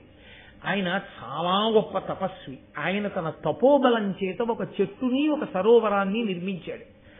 ఆ సరోవరంలో నీళ్లు ఎవరు తాగుతారో వారికి ఆకలి దప్పికలు ఉండవు. ఆ చెట్టు కింద ఎవరు పడుకుంటారో వాళ్ళకి చలి కానీ, గాలి కానీ, ఎండ కానీ, వాన కానీ ఉండవు. 4 నుంచి రక్షణ పొందుతారు. ఎందుకని అంటే అవి రెండు ఆయన యొక్క తపస్సు చేత సృజింపబడినవి, అందుచేత వాటికి ఆ దివ్యశక్తి ఉంది. మీరు కొంతసేపటి తర్వాత శాలిహోత్రుని ఆశ్రమానికి వెడతారు, ఆయనతో మాట్లాడతారు, ఆ సరోవరంలో నీళ్లు తాగుతారు, ఆ చెట్టు కింద కాలక్షేపం చేస్తారు. మీరు అలా కొన్నాళ్ళు ఉన్న తర్వాత మీ దగ్గరికి వేదవ్యాస భగవానుడు వస్తాడు. వచ్చి మీరు తరువాత చెయ్యవలసినటువంటి పనిని మీకు చెప్తాడు. నేను పుట్టుక చేత రాక్షస స్త్రీని కానీ నాకు భూత భవిష్యత్ వర్తమాన కాలంలో తెలుసు, ఇవి జరుగుతాయి. కాబట్టి నన్ను నమ్మండి, నాకు దివ్యత్వం ఉంది, నన్ను నమ్మి నన్ను మీ కుటుంబంలో సభ్యురాలిగా స్వీకరించండి. నేను పరమభక్తితో మిమ్మల్ని అందరినీ మోస్తాను. నా ప్రాణం నిలబడాలంటే నన్ను భీమసేనుడితో మాత్రం భార్యగా కలపండి. అంటే కుంతీదేవండి, ధర్మరాజు గారు చెప్పిన మాట, నేను చెప్పిన మాట నువ్వు వినాలిగా. తండ్రి లేనప్పుడు తండ్రితో సమానం ధర్మరాజు, ధర్మం తెలుసున్నవాడు. నేనా కన్న తల్లిని, మీ ఇద్దరం చెప్పిన మాట వినాలి. ఇది పరమసాధ్వి, దీనిని మది నుండుగా తలుపవలదు, మానుగా పుత్రాభ్యుదయముగు పాండుహితముగా ఇది కార్యంబని పరిగ్రహింపుము నిమ్మిన్. నాయన, ఇది పరమసాధ్వి. ఈ అమ్మాయి చాలా సాధ్వీమణి, మంచిదిగా కనపడుతోంది. కాబట్టి నువ్వు అనుమానించకూడదు. ఈమెకి నీ వలన కుమారుడు జన్మించే పర్యంతము ఈమెతో కలిసి ఉండు. రాత్రులందు మా వద్ద ఉండు, ఎందుకంటే భీమసేనుడు ఉంటే ఆపదలు గట్టెక్కుతాయి. రాత్రులందు మా వద్ద ఉండు, తెల్లవారగానే హిడింబతో కలిసి నువ్వు విహారం చేయి కావలసిన ప్రదేశాలు, రాత్రి మాత్రం కొడుకుని తీసుకొచ్చి అప్పచెప్పేసి. ఇలా ఎంతకాలము నువ్వు హిడింబతో కలిసి ఉండాలంటే పుత్రోదయం అయ్యే వరకు ఉండాలి. పాండురాజు గారి మొట్టమొదటి మనవడు నీ కొడుకు రూపంలోనే వస్తాడు. కాబట్టి పుత్రోదయం అయ్యే వరకు కలిసి ఉండండి ఇద్దరు అంది. ఆవిడ కూడా ఏమంది, ఈ జన్మకు పతివి నువ్వు అంది తప్ప ఈ జన్మాంతరము నీతోనే నేను ఉండాలని అనలేదు. కొడుకు పుడితే ఆ కొడుకుని చూసుకుని కేవలం భీమునికి భర్తగా బతికేస్తుందంటే ఇక ఆమె జీవితంలో పరపురుష స్పర్శ ఉండదు. అదే ఆమె సాధ్వీత్వం. కాబట్టి ఆమె అంగీకరించింది కుంతీదేవి. సరే, అన్నగారు తల్లి చెప్పింది కాబట్టి భీమసేనుడు ఆ వచ్చినటువంటి హిడింబతో కలిసి పగటిపూట ఆ నదీ తీరముల యందు అరణ్యముల యందు పూదోటల యందు విహారం చేస్తుండేవాడు. చీకటి పడే వేళకి పాండవుల వద్దకు వస్తుండేవాడు. అయితే ఇందులో ఒక పెద్ద ధర్మ సూక్ష్మం ఒకటి ఇమిడి ఉంది. పాండవులు ఐదుగురులో పెద్దవాడు ధర్మరాజు గారు. ఒక తండ్రి కడుపున పుట్టినటువంటి బిడ్డలకి అన్నగారు పెళ్లి చేసుకోకుండా ఉండగా అన్నగారి కన్నా చిన్నవాడు తమ్ముడు పెళ్లి చేసుకోకూడదు. అలా పెళ్లి చేసుకున్నాడు అనుకోండి, తమ్ముడిని ఏమని పిలుస్తారంటే పరివేత్త అని పిలుస్తారు. అలా పెళ్లి తనకి పెళ్లి కాకముందే తమ్ముడి పెళ్లి అయిపోయినా తాను పెళ్లి చేసుకోకుండా ఉండిపోయి అన్నయ్య హోదాలో వచ్చి అక్షతలు వేశాడు అనుకోండి, ఆయన్ని పరివేత్తి అని పిలుస్తారు. అలా అన్నయ్య పెళ్లి కాకుండా ఉండగా తమ్ముడు పెళ్లి చేసుకుంటే అలా పెళ్లి జరిగినప్పుడు ఐదుగురిని ఆ జన్మలో ఎన్ని పుణ్యాలు చేసినా నరకానికి పంపించేస్తారు. ఎవరెవరిని అంటే పెళ్లి చేసుకోకుండా తానుండగా తమ్ముడికి పెళ్ళవుతుంటే అంగీకరించిన అన్నగారిని, అన్నగారికి పెళ్లి అవ్వకుండా ఉండగా పెళ్లి చేసుకున్న తమ్ముణ్ణి, ఆ తమ్ముడికి పిల్లనిచ్చినటువంటి కన్యాదాతని, ఆ తమ్ముణ్ణి పెళ్లి చేసుకున్న పిల్లని, ఆ పిల్లకి ఈ పిల్లాడికి పెళ్లి చేయించిన పురోహితుణ్ణి. అది బ్రహ్మస్థానం కదండి. మరి బ్రహ్మస్థానం న్యాయం చెప్పద్దు. కాబట్టి ఐదుగురిని నరకానికి పంపించమన్నారు. వాళ్ళు ఏ పుణ్యం చేయనివ్వండి, ఏ పాపం చేయనివ్వండి, ఇంకా దాన్ని లెక్కలోకి తీసుకోరు. వాళ్ళు వెళ్ళిపోవలసిందే నరకానికి. మినహాయింపు ఒక్కటి ఇచ్చారు. ఎప్పుడు అన్న బతికుండగా తమ్ముడు పెళ్లి చేసుకోవచ్చు. అంటే అన్న దీర్ఘరోగి అయి ఉంటే, అన్న పిచ్చివాడైపోతే, అన్న దేశాంతరం పట్టి వెళ్ళిపోతే, అన్న సన్యసిస్తే, అన్న వేశ్యాలోలుడు వేశ్యాలంపటము కలిగిన వాడైతే, ఇటువంటి లక్షణములు కలిగిన వాడై అన్న ఉంటే అప్పుడు తమ్ముడు అన్న బ్రతికున్నా సరే వివాహం చేసుకోవచ్చు. తప్ప అలా కాకుండా ఉంటే మాత్రం తమ్ముడు ఎప్పుడూ అన్నయ్య కన్నా ముందు పెళ్లి చేసుకోకూడదు. ధర్మరాజు గారు ఉన్నాడే ముందు, ఈయన కాడు సాక్షాత్ ముందు ధర్మరాజు గారు, ఉన్నది కుంతి. ఎలా చెప్పారు ఈ ధర్మం? మరి ఇప్పుడు ఆ భీమసేనుడు పరివేత్త కాలేదా? ధర్మానికి పెద్ద వైక్లభ్యం రాలేదా? అసలు మొట్టమొదట ఐదుగురికి పెళ్లి చేసే క్రమం అదే. భీముడికి పెళ్లి చెయ్యొచ్చా హిడింబనిచ్చి? హిడింబకి భీముడికి ధర్మరాజు కన్నా ముందే కొడుకు పుట్టేయచ్చా? పాండురాజు వంశం వర్ధిల్లవలసినటువంటి విధానం అదే. దీన్ని ఎలా అంగీకరించాడు ధర్మరాజు? దీన్ని ఎలా అంగీకరించింది కుంతి? కేవలం ఏదో రాక్షసుడు ఒక ఘటోత్కచుడో ఎవరో పుడతాడో ఆయన ఎప్పుడో పనికొస్తాడు అని అనుకున్నారు అనుకోండి, పనికొస్తాడన్న స్వార్థానికైనా ధర్మాన్ని విడిచిపెట్టడం దోషమేగా. అది మరింత దోషభూయిష్టం, తన స్వార్థం కోసం ధర్మాన్ని వదిలేయడం. ధర్మరాజు అలా ఒప్పుకుంటాడా? మరి ఎందుకు జరిగింది ఈ ఘట్టంలో ఇలా అంటే, ఈ ఘట్టంలో పెళ్లి జరగలేదుగా, కన్యాదానం చేయలేదుగా. కన్యాదాత ఎవరైనా ఉన్నాడా? కన్యాదానం చేయలేదు. మంత్రభాగం ఏమైనా ఉందా? పురోహితుడు ఉన్నాడా? లేడు. మరి కన్యాదానం చెయ్యింది పెళ్ళం కాదుగా. భార్య కానిదానితో ఉండడం వేశ్యాలంపటం కిందకే వస్తుందిగా. అప్పుడు మరీ అధార్మికంగా. మరి అప్పుడు భీముడు ఎలా ఉన్నాడు అంటే, ధర్మములకెల్లా గొప్ప ధర్మం ఏమిటో తెలుసా అండి? ప్రాణిరక్షణయే ధర్మం. అన్ని ధర్మములలోకి సర్వోత్కృష్టమైన ధర్మం ఏది అంటే ప్రాణిని రక్షించుట.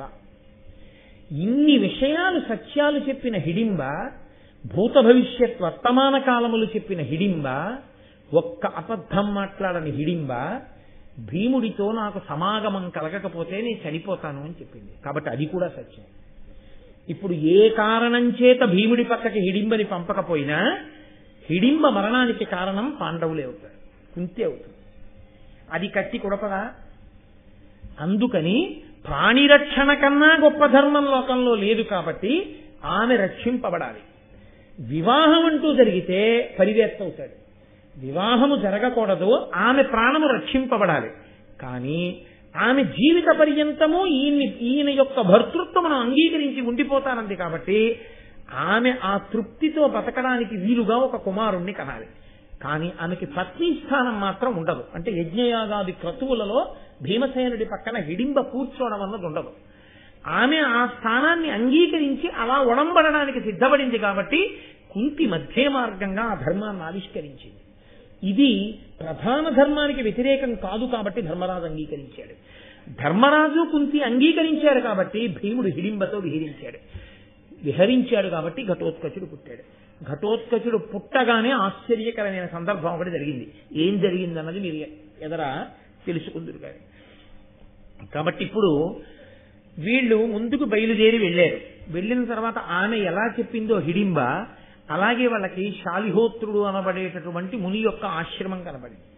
ఆయన వాళ్ళకి స్వాగతం చెప్పాడు, తీసుకెళ్లాడు, కూర్చోబెట్టాడు. అయిపోయింది, సంధ్యావందనాదులు చేసుకున్నారు. ఆ సరోవరంలో ఉన్న నీటిని తాగారు. ఆ చెట్టు కింద కొన్నాళ్ళు ఉన్నారు. ఉన్న తర్వాత వ్యాస భగవానుడు వచ్చాడు. వ్యాస భగవానుడు వచ్చాడు, ఇంత గొప్ప పాండురాజు గారి కొడుకులు కుంతీదేవితో కలిసి తల్లితో కలిసి ఒక చెట్టు కింద పడుకుని ఉంటున్నారా? ఆకలి దప్పిలు లేకుండా ఉండడం కోసం ఈ సరోవరంలో నీళ్లు తాగి బతుకుతున్నారా? అసలు మీరు బతికున్నారో చచ్చిపోయారో కూడా లోకానికి తెలియకుండా ప్రచ్ఛన్న వేషాల్లో ఉన్నారా? ఎంత కష్టం వచ్చిందిరా మీకు అని కుంతిని చూసి అన్నాడు. ఇప్పుడు ఈ కష్టానికి కన్నీళ్లు ఎక్కువ ఎవరికో తెలుసా అండి? తల్లిని చూసిన కొడుకుల కన్నా కొడుకుల వ్యధని చూసిన తల్లి బాధే ఎక్కువ. కాబట్టి కుంతి వంక చూసి అన్నాడు, అమ్మా నువ్వు బెంగ పెట్టుకోకు, వీళ్ళ ఆపద తీరిపోతుంది, వీళ్ళ కష్టం పోతుంది. ఉత్తరోత్తర ధర్మరాజు గారు మళ్ళీ సార్వభౌముడు అవుతాడు, చక్రవర్తి అవుతాడు. ఆయన అనేకమైనటువంటి అశ్వమేధములు, రాజసూయములు మొదలైనటువంటి యాగములు చేస్తాడు. ఈ భీముడికి కమలపాలికతో కలిసి, కమలపాలిక అంటే ఆవిడే హిడింబ, ఆవిడ అసలు పేరు హిడింబాసుడి చెల్లెలు కాబట్టి హిడింబ. ఈ కమలపాలికతో కలిసి ఒక కుమారుడు జన్మిస్తాడు. మీరు కొంతకాలం ఇక్కడుండి ఇక్కడి నుంచి బయలుదేరి ఏకచక్రపురానికి వెళ్ళిపోండి. ఏకచక్రపురంలో మీరు బ్రాహ్మణ వేషములు ధరించండి. బ్రాహ్మణ వేషములలో మీరు ఇల్లిల్లు తిరిగి భిక్షాటన చేయండి. భిక్షాటన చేసి బ్రతకండి. అలా ఏకచక్రపురంలో మీరు కొంతకాలం ఉన్న తర్వాత నేను వస్తాను. వచ్చి తర్వాత మళ్ళీ ఏం చేయాలో నేను చెప్తాను. కాబట్టి జాగ్రత్తగా మనసు కుదుటపరుచుకుని ఇక్కడి నుంచి బయలుదేరి మీరు ఏకచక్రపురానికి వెళ్ళండి అన్నారు. వాళ్ళు చాలా సంతోషించారు. మీరు ఇందులో వ్యాసుడు వచ్చి చెప్పిన దాంట్లో వాళ్ళకి ఊరటేమి అని మీకు ఇందులో ఏదో జరగబోయేది చెప్పాడు. కానీ భిక్షాటన చెయ్యండి, ఏకచక్రపురంలో ఉండండి, బ్రాహ్మణ వేషాల్లో ఉండండి, ఇంత ఇలా ఎందుకు చెప్పాడు అని ఒక అనుమానం రావచ్చు. మొట్టమొదటి ధర్మ సూక్ష్మం ఏమంటే, నరజన్మ ఎత్తినవాడు ఎన్ని కష్టాలు వచ్చినా ఆత్మహత్య మాత్రం చేసుకోకూడదు, తనని తాను చంపుకోకూడదు. కళ్యాణి బతగాదేయం లౌకికీ ప్రతిభాతిమా ఏతి జీవంతి మానందో నరం వర్ష శతాదపి అంటుంది సీతమ్మ. 100 సంవత్సరములు బతికితే అందులో 99 సంవత్సరముల 11 నెలల 29 రోజులు కష్టాలే పడ్డా చచ్చిపోయే ముందు ఒక్కరోజు శుభవార్తల పరంపర విని తీరుతాడు తప్ప శుభవార్త లేకుండా జీవితం ఉండదు. కష్టానికి ఓర్చుకోవాలి తప్ప కష్టాన్ని ఓర్చుకోకుండా శరీరాన్ని పడగొట్టకూడదు. ఎందుకో తెలుసా అండి, ఒక్కటే కారణం. అలా ఎందుకు చెప్తారండి అని మీరు నన్ను అడగచ్చు. కష్టం అన్నది ఎందుకు వస్తుంది? ఎవడు అంత కష్టంలో ఉన్నాడో వాడు చూస్తున్నప్పుడు వాడికి ఏమనిపిస్తుందంటే, ఇంతమంది సుఖపడుతున్నారు, నేను ఒక్కడనే కష్టపడుతున్నాను. ఈ కష్టం ఎందుకు వచ్చినట్టు అంత? ఆ కష్టాన్ని అనుభవింపచేయటం చేత ఈశ్వరుడు పూర్వజన్మలలో నువ్వు చేసిన పాపములను తీసేస్తాడు. ఈ పునర్జన్మయే సనాతన ధర్మమునకు ప్రాతిపదిక. నువ్వు అనుభవిస్తున్న సుఖముల కారణం చేత నువ్వు చేసిన పుణ్యాన్ని తీసేస్తాడు. సుఖపడుతున్నాడు, పుణ్యం పోతోంది, కష్టపడుతున్నాడు, పాపం పోతోంది. ఈ శరీరంతో ఉన్నావు, పాపాన్ని పోగొట్టుకోవచ్చు, కాబట్టి సుఖాన్ని పొందొచ్చు. తర్వాత ఈ శరీరాన్ని పడగొట్టావు, ఇంకో పెద్ద పాపం ఒకటి వచ్చి చేరింది నీకు. తప్ప చేసుకున్న పాపం ఎలా పోతుంది? పోదు. కాబట్టి దీన్ని పడగొట్టకూడదు, దీన్ని ఉంచి దీని చేత అనుభవించడంలో ఓర్మిని పొందాలి. కాబట్టి ఈ ఓర్మిని పొంది ఉన్నవాడు ఎవడున్నాడో వాడు ఎప్పుడో అప్పుడు తప్పకుండా మళ్ళీ సుఖాన్ని అనుభవిస్తాడు.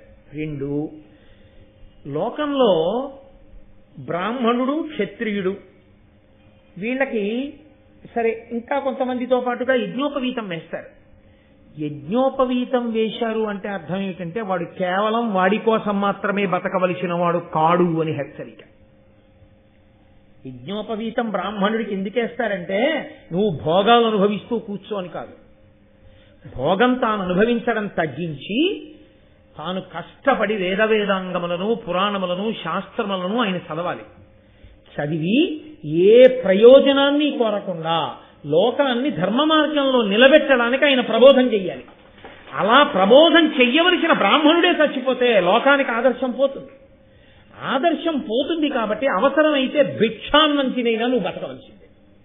అప్పుడు నువ్వు ఆదర్శం అవుతావు, ఏమి మాట్లాడకుండానే ఆదర్శం అవుతావు. ఒరే అంత కష్టం వచ్చిందిరా మహానుభావుడికి, భిక్షాన్నం తిని బతికాడు తప్ప చచ్చిపోలేదు, భిక్షాన్నం తిని లోకాన్ని నిలబెట్టాడు, తాను నిలబడ్డాడు, అంత గొప్ప స్థితిని పొందాడు. కాబట్టి మనం ఎందుకు చచ్చిపోవాలి అని మిగిలిన వాళ్ళకి ఒక ఊరట, ఒక సందేశం కలుగుతుంది. 10 మందిని బతికించవలసిన వాడు క్షత్రియుడు. క్షత్రియుడి జీవితంలో హేయమైన విషయం మంచం మీద చచ్చిపోవడం. ఎప్పుడు రాచరికం ఉన్నటువంటి రోజుల్లో, క్షాత్రధర్మం ఉన్న రోజుల్లో మాట గురించి నేను ప్రస్తావన చేస్తున్నాను. మంచం మీద కాదు చచ్చిపోవలసింది, యుద్ధ భూమిలో శరీరంలోంచి నెత్తురు ఏరులు కారుతుండగా పడి చచ్చిపోయినా. అందుకే వీరస్వర్గం ఇస్తా ఉన్నారు. ఎందుకు వెళ్ళాడు యుద్ధానికి? ఒళ్ళు బలిసి యుద్ధం చేయకూడదు, ఒళ్ళు కొవ్వెక్కి యుద్ధం చేయకూడదు. అమాయకులైన వారిని చెనకడానికి వచ్చిన వారిని శిక్షించడానికి యుద్ధానికి వెళ్ళి చచ్చిపోయిన బలహీనుడైన వాడిని రక్షించే ప్రయత్నంలో చచ్చిపోయాడు కాబట్టి వీరస్వర్గం ఇస్తారు. ఒంట్లో ఓపిక ఉండి కూడా బలహీనుడు పాడైపోతున్నా లేచి వెళ్లి నిగ్రహించకుండా మంచం మీదే చచ్చిపోయిన వాడిని హీనలోకాలకు పంపించేస్తా ఉన్నారు. ధర్మం మాట్లాడింది శాస్త్రం. మీరే చచ్చిపోతే కష్టాలు వచ్చాయని మీకు అటువంటి ఆలోచన రాకూడదు. భిక్షాన్నం క్షత్రియుడు తింటుంటే క్షత్రియుణ్ణి అని చెప్పుకుని మీరు భిక్ష కడితే అదేటయా, మీరు యుద్ధానికి వెళ్ళాలి తప్ప మీరు భిక్షాటన చేయలేటయా అని ఎవరైనా రెచ్చగొట్టారనుకోండి. సమయము అని ఒకటి ఉంటుంది, దేశము కాలము అని 2 మాటలు ఉంటాయి లోకంలో. కలిసి వచ్చుట అంటే అర్థం. ఓర్పు ఎంతకాలం అంటే దేశము కాలము మీకు కలిసి రావాలి. దేశకాలములు కలిసి వచ్చేంత వరకు పట్టవలసిన దానికే ఓర్మి అని పేరు. బలం దేశకాలముల యందే కలిసి వస్తుందంటే, దేశకాలముల యందు బలం కలిసి వచ్చినప్పుడు ఇంత కౌరవులు ఏమంటారో తెలుసా? అయ్య బాబోయ్, ఇప్పుడు వాళ్ళంత బలవంతులు, వాళ్ళకి రాజ్యం ఇవ్వకపోతే పిలిచి చంపేస్తారు మన. ఇప్పుడు వాళ్ళ వెనక ఎంత బలం వచ్చిందో తెలుసా? ఎలా వచ్చింది బలం? దేశకాలములు కలిసి వచ్చిందంటే. ఐశ్వర్యమైన అంతే, పాండిత్యమైన అంతే, ఏదైనా దేశకాలముల యందే వస్తుంది తప్ప కొత్తగా వచ్చే అవకాశం ఉండదు. కాబట్టి ఇది కలిసి వచ్చే వరకు, ఈశ్వరానుగ్రహం కలిగే వరకు ఎదురు చూడాలి. అదే ఓర్పు. కాబట్టి బ్రాహ్మణ రూపంలో భిక్షాటన చేయండి, ఏకచక్రపుర అగ్రహారానికి వెళ్ళి కాదు, దాని వలన ఇంకొక మేలు జరగాలి, పైకి అది చెప్పరాయి. కాబట్టి బ్రాహ్మణులుగా మీరు అక్కడ ఉండండి. లోకానికి ఆ పాండవులను అడ్డుపెట్టి ఒక గొప్ప సందేశాన్ని ఇస్తున్నాడు. ఏమండి, కనపడితే చంపేస్తామంటున్నారు కౌరవులు. వాళ్ళు చచ్చిపోయారు అనుకుని వాళ్ళు ఊరుకున్నారు. వాళ్ళు చచ్చిపోలేదు, ఇంకా బతికున్నారని తెలిసిందనుకోండి ఊరుకుంటారా? వేటాడేస్తారు దుర్యోధనుడు. వాళ్ళు అజ్ఞాతవాసానికి వెళ్ళారని తెలిస్తేనే నేల నరుచెరుగులా గూఢచారుల్ని పంపించాడు. పసిగట్టండి పసిగట్టండి అని. వాళ్ళ అదృష్టం బాగుంది, వాళ్ళకి ఈశ్వరానుగ్రహం ఉంది కాబట్టి ఏడాది కాలం చెల్లిపోయింది. ఆపదలు వచ్చినాయి. అగ్నిహోత్రంలోంచి బయటపడి ఎవరున్నారు? అడవిలో ఇంకా పెళ్లిళ్లు కూడా కాలేదు, పిల్లలు, తల్లి. ఈ 6 సమయాసమయములను చూడకుండా వెళ్ళిపోతే యుద్ధానికి మళ్ళీ ఇంకో ఆపద రూపంలో వచ్చిందనుకోండి, ఎన్ని ఆపదలు ఎంతమంది కనురెప్పలా కాయగలరు? వీటికి శాశ్వత పరిష్కారం వీళ్ల వేపుకి కన్నెత్తి చూడలేని స్థితి వీళ్ళకి కలిగి వీళ్ళకి రాజ్యం ఇవ్వాలి. అది రావాలంటే ఈశ్వరానుగ్రహం దేశకాలాదుల యందు కలిసి రావాలి. కలిసి వచ్చే వరకు ఓర్మితో ఉండాలి. ఓర్మితో ఉండాలంటే మహాపురుషుని యొక్క వాక్యం చెవిలో పడాలి. అది మనం ఔదల దాల్చాలన్న బుద్ధి ఉన్నవాడికి చెప్పాలి, కానీ లేనివాడికి చెప్పి ప్రయోజనం ఉండదు. అది ఉన్నవాళ్లు కాబట్టి విదురుడు రక్షించాడు, అది ఉన్నవాళ్లు కాబట్టి మహానుభావుడు వ్యాసుడు వచ్చి చెప్పాడు. కాబట్టి ఇప్పుడు వాళ్ళు ఏకచక్రపురానికి మనం వెడదాం, కొంతకాలం ఇక్కడ ఉండి అని నిర్ణయం చేసుకున్నారు. ఈలోగా హిడింబ గర్భవతి అయి ఆమెకి కొంతకాలం అయిన తర్వాత ఒక కొడుకు పుట్టాడు. నరవరుడైన భీము వలనం ప్రభవించ హిడింబకున్ సుతుండురుతర భీమ రూపుడు ఘటోత్కచనాముడు విస్ఫురద్భయంకర వదనంబు శంకు నిభ కర్ణములున్ వికృతాక్షులున్ పయోధరవరవర్ణమున్ వికట దారుణ దంష్ట్రలను ఒప్పుసుండగన్. ఆ ఘటోత్కచుడు పుట్టినప్పుడు పుడుతూనే ఆయన పేరు ఘటోత్కచుడు. ఎవరు పెట్టారు అంటే తల్లి అంది.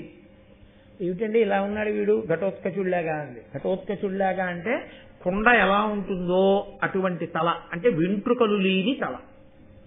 కాబట్టి గుండ్రంగా గుండు చేసినట్టు కుండ బోర్లు ఇస్తే ఎలా ఉంటుందో అలా ఉంది ఆయన బుర్ర. 2 నరవరుడైన భీము వలనం ప్రభవించే హిడింబకున్, మహాబలవంతుడైనటువంటి భీమసేనుని యొక్క కుమారుడిగా పుట్టాడు. భయంకరమైనటువంటి రూపమున్నవాడు. విస్ఫురద్భయంకర వదనంబు, చూసి చూడగానే భయమేసేటటువంటి ముఖం. చెవులు ఎండిపోయినటువంటి కొమ్మలు ఎలా ఉంటాయో అలా వాడిపోయిన కొమ్మల లాంటి చెవులు. వికృతమైనటువంటి కళ్ళు. ఆ తర్వాత మబ్బు ఎలా ఉంటుందో అటువంటి రంగు. దానికి తోడు ఎగుడు దిగుడుగా ఉండేటటువంటి కోరలు. అంత చూడగానే జనం భయపడిపోయేటటువంటి రూపంతో పుట్టాడు ఆ పిల్లాడు. వాడు అపారమైన బలశాలి. వాడు పుడుతూనే నవయవ్వనాన్ని పొందేశాడు. వాడికి అసలు బాల్యం లేదు. వాడు నవయవ్వనాన్ని పొంది వాడికి ఎవరూ ఉపదేశం చేయకుండానే సమస్త శాస్త్రములు వచ్చేసాయి. వాడు అపార బలవంతుడు ఘటోత్కచుడు. వచ్చేసి ఆయన అన్నాడు, వచ్చి తల్లికి నమస్కారం చేశాడు, తండ్రికి నమస్కారం చేశాడు, నాయనమ్మ కుంతీదేవికి నమస్కారం చేశాడు. నమస్కారం చేసి వాడన్నాడు, నేను పిశాచులకు రాక్షసులకు అధిపతినవుతాను. ఆయన అలా కోరుకున్నాడు. అంటే ఉగ్రమైన మనసున్నవాడు. నేను పిశాచములకు రాక్షసులకు ప్రభువునవుతాను. ఇక్కడ నుంచి బయలుదేరి ఉత్తర దిక్కుగా వెళ్ళిపోతాను. నేను మా అమ్మని తీసుకుని వెళ్ళిపోయి అక్కడ ఉంటాను. ఎక్కడుంటాడు అన్నది ఈ నివాస స్థానం అని ఆయన ఏం చెప్పలేదు. ఉత్తర దిక్కుగా వెళ్ళిపోతాను. మీకు ఎప్పుడైనా నాతో అవసరం పడితే నన్ను స్మరించండి, నేను వస్తాను. వచ్చి మిమ్మల్ని కాపాడతానని పాండవులకు మాట ఇచ్చి ఆయన బయలుదేరి అక్కడి నుంచి ఉత్తర దిక్కుగా వెళ్ళిపోయాడు. వెళ్ళిపోయిన తరువాత పాండవులు బయలుదేరి విదర్భ, మత్స్య, త్రిగర్త, కీచక మొదలైనటువంటి రాజ్యములను దాటుకుంటూ ఏకచక్రపురం అనేటటువంటి అగ్రహారానికి చేరుకున్నారు. అయితే ఇందులో చమత్కారం ఏమిటంటే ఈ ఘటోత్కచుడు ఎందుకు పుట్టినట్టు, ఎందుకు రాక్షసులకు పిశాచములకు ప్రభు అయినట్టు. ఈశ్వరుడు, నేను మీతో మనవి చేశాను కాదు, ఈశ్వరుడు ఎవరు ధర్మాన్ని పట్టుకున్నారో వాళ్ళకి ఎప్పుడో రాబోయే ఆపద నుంచి తప్పించడానికి ఇప్పుడే పునాది వేస్తాడు. మహాభారతంలో కర్ణుడు సహజ కవచ కుండలాలతో పుట్టాడు. ఆయనకి ఒక్కొక్క బలం పోతోంది ఈశ్వరానుగ్రహం లేక.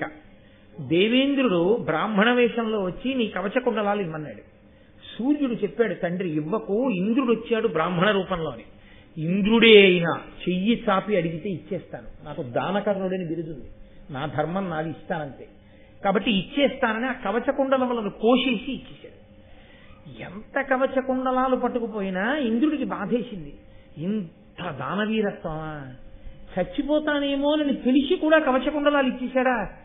సహజ కవచ కుండలాలంటే మాటలా, అందులో తండ్రి సూర్యుడు చెప్పినా వినకుండా ఇచ్చాడా అని, నీకు నేను ఒక అస్త్రాన్ని ఇస్తాను, దాని పేరు శక్తి. నీవు ఎవరో ఒక్క పురుషుణ్ణి చంపచ్చు, దాంతో ఎవరైనా సరే అభ్యంతరం లేదు. నువ్వు ఎవరిని తలుచుకుని వేస్తావో వాళ్ళు చచ్చిపోతారు. వాళ్ళే బతకడం అనేటటువంటి సమస్య మాత్రం లేదు, వాళ్ళు చచ్చిపోవలసిందే.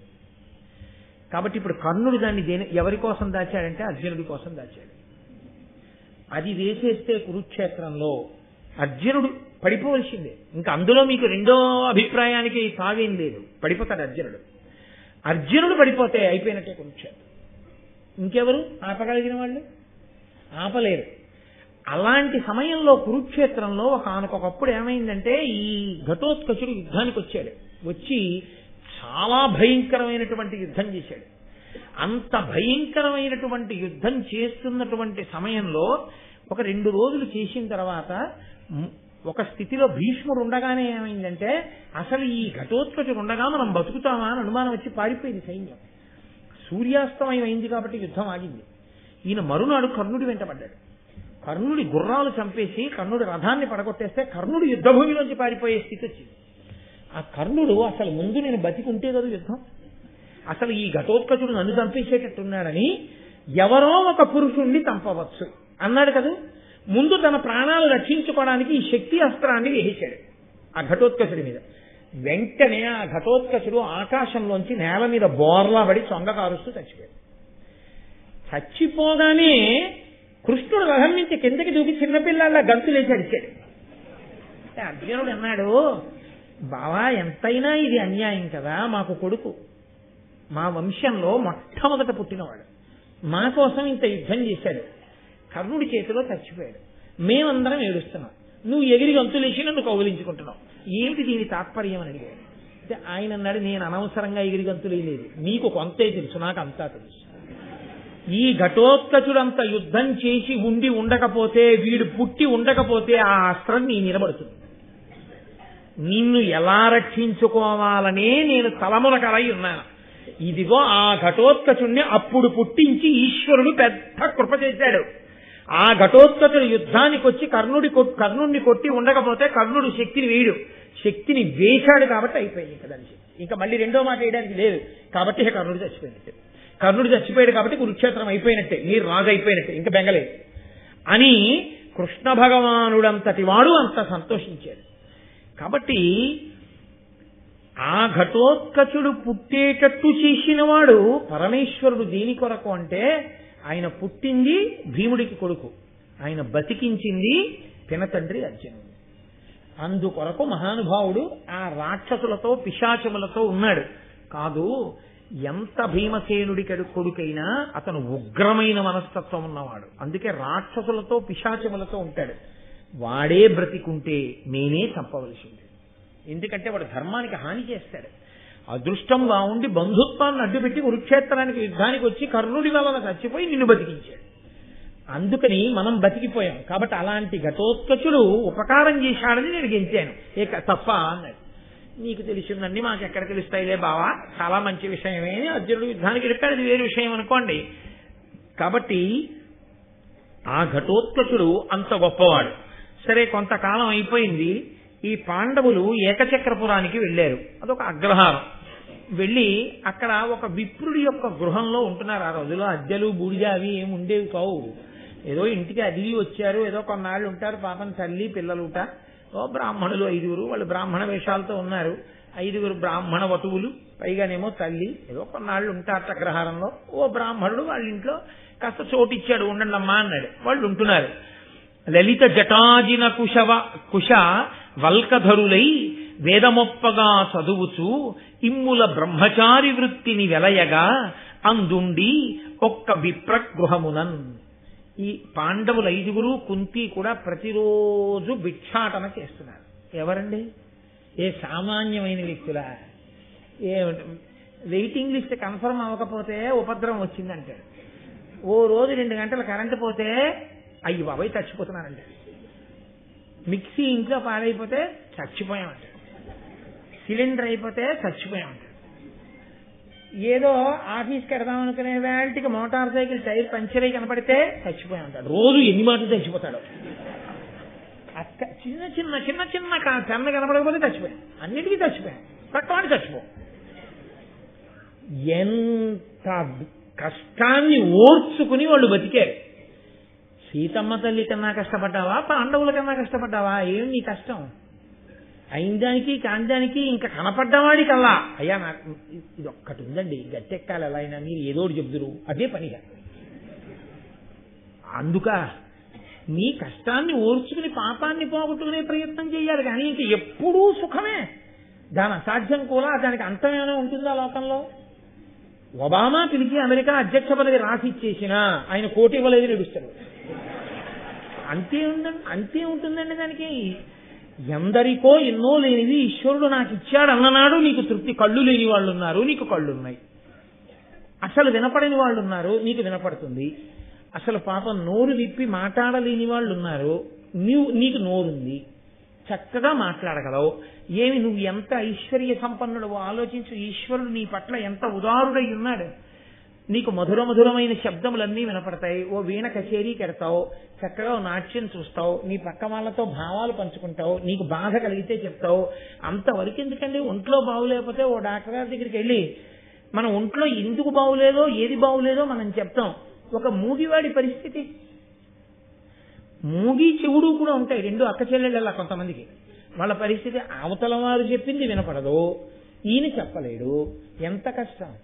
నేను సామర్లకోట వెళ్లే రోజుల్లో, సామర్లకోటలో ఉద్యోగం చేసే రోజుల్లో సామర్లకోట ఎడుతుంటే నాతో పాటు కొంతమంది మూగి చెవుడు ఉన్న పిల్లలు ఎక్కేవారు. అక్కడ ఎందుకు మరి చదువుకోవడానికి వెళ్ళేవారో ఏమో నాకు తెలీదు.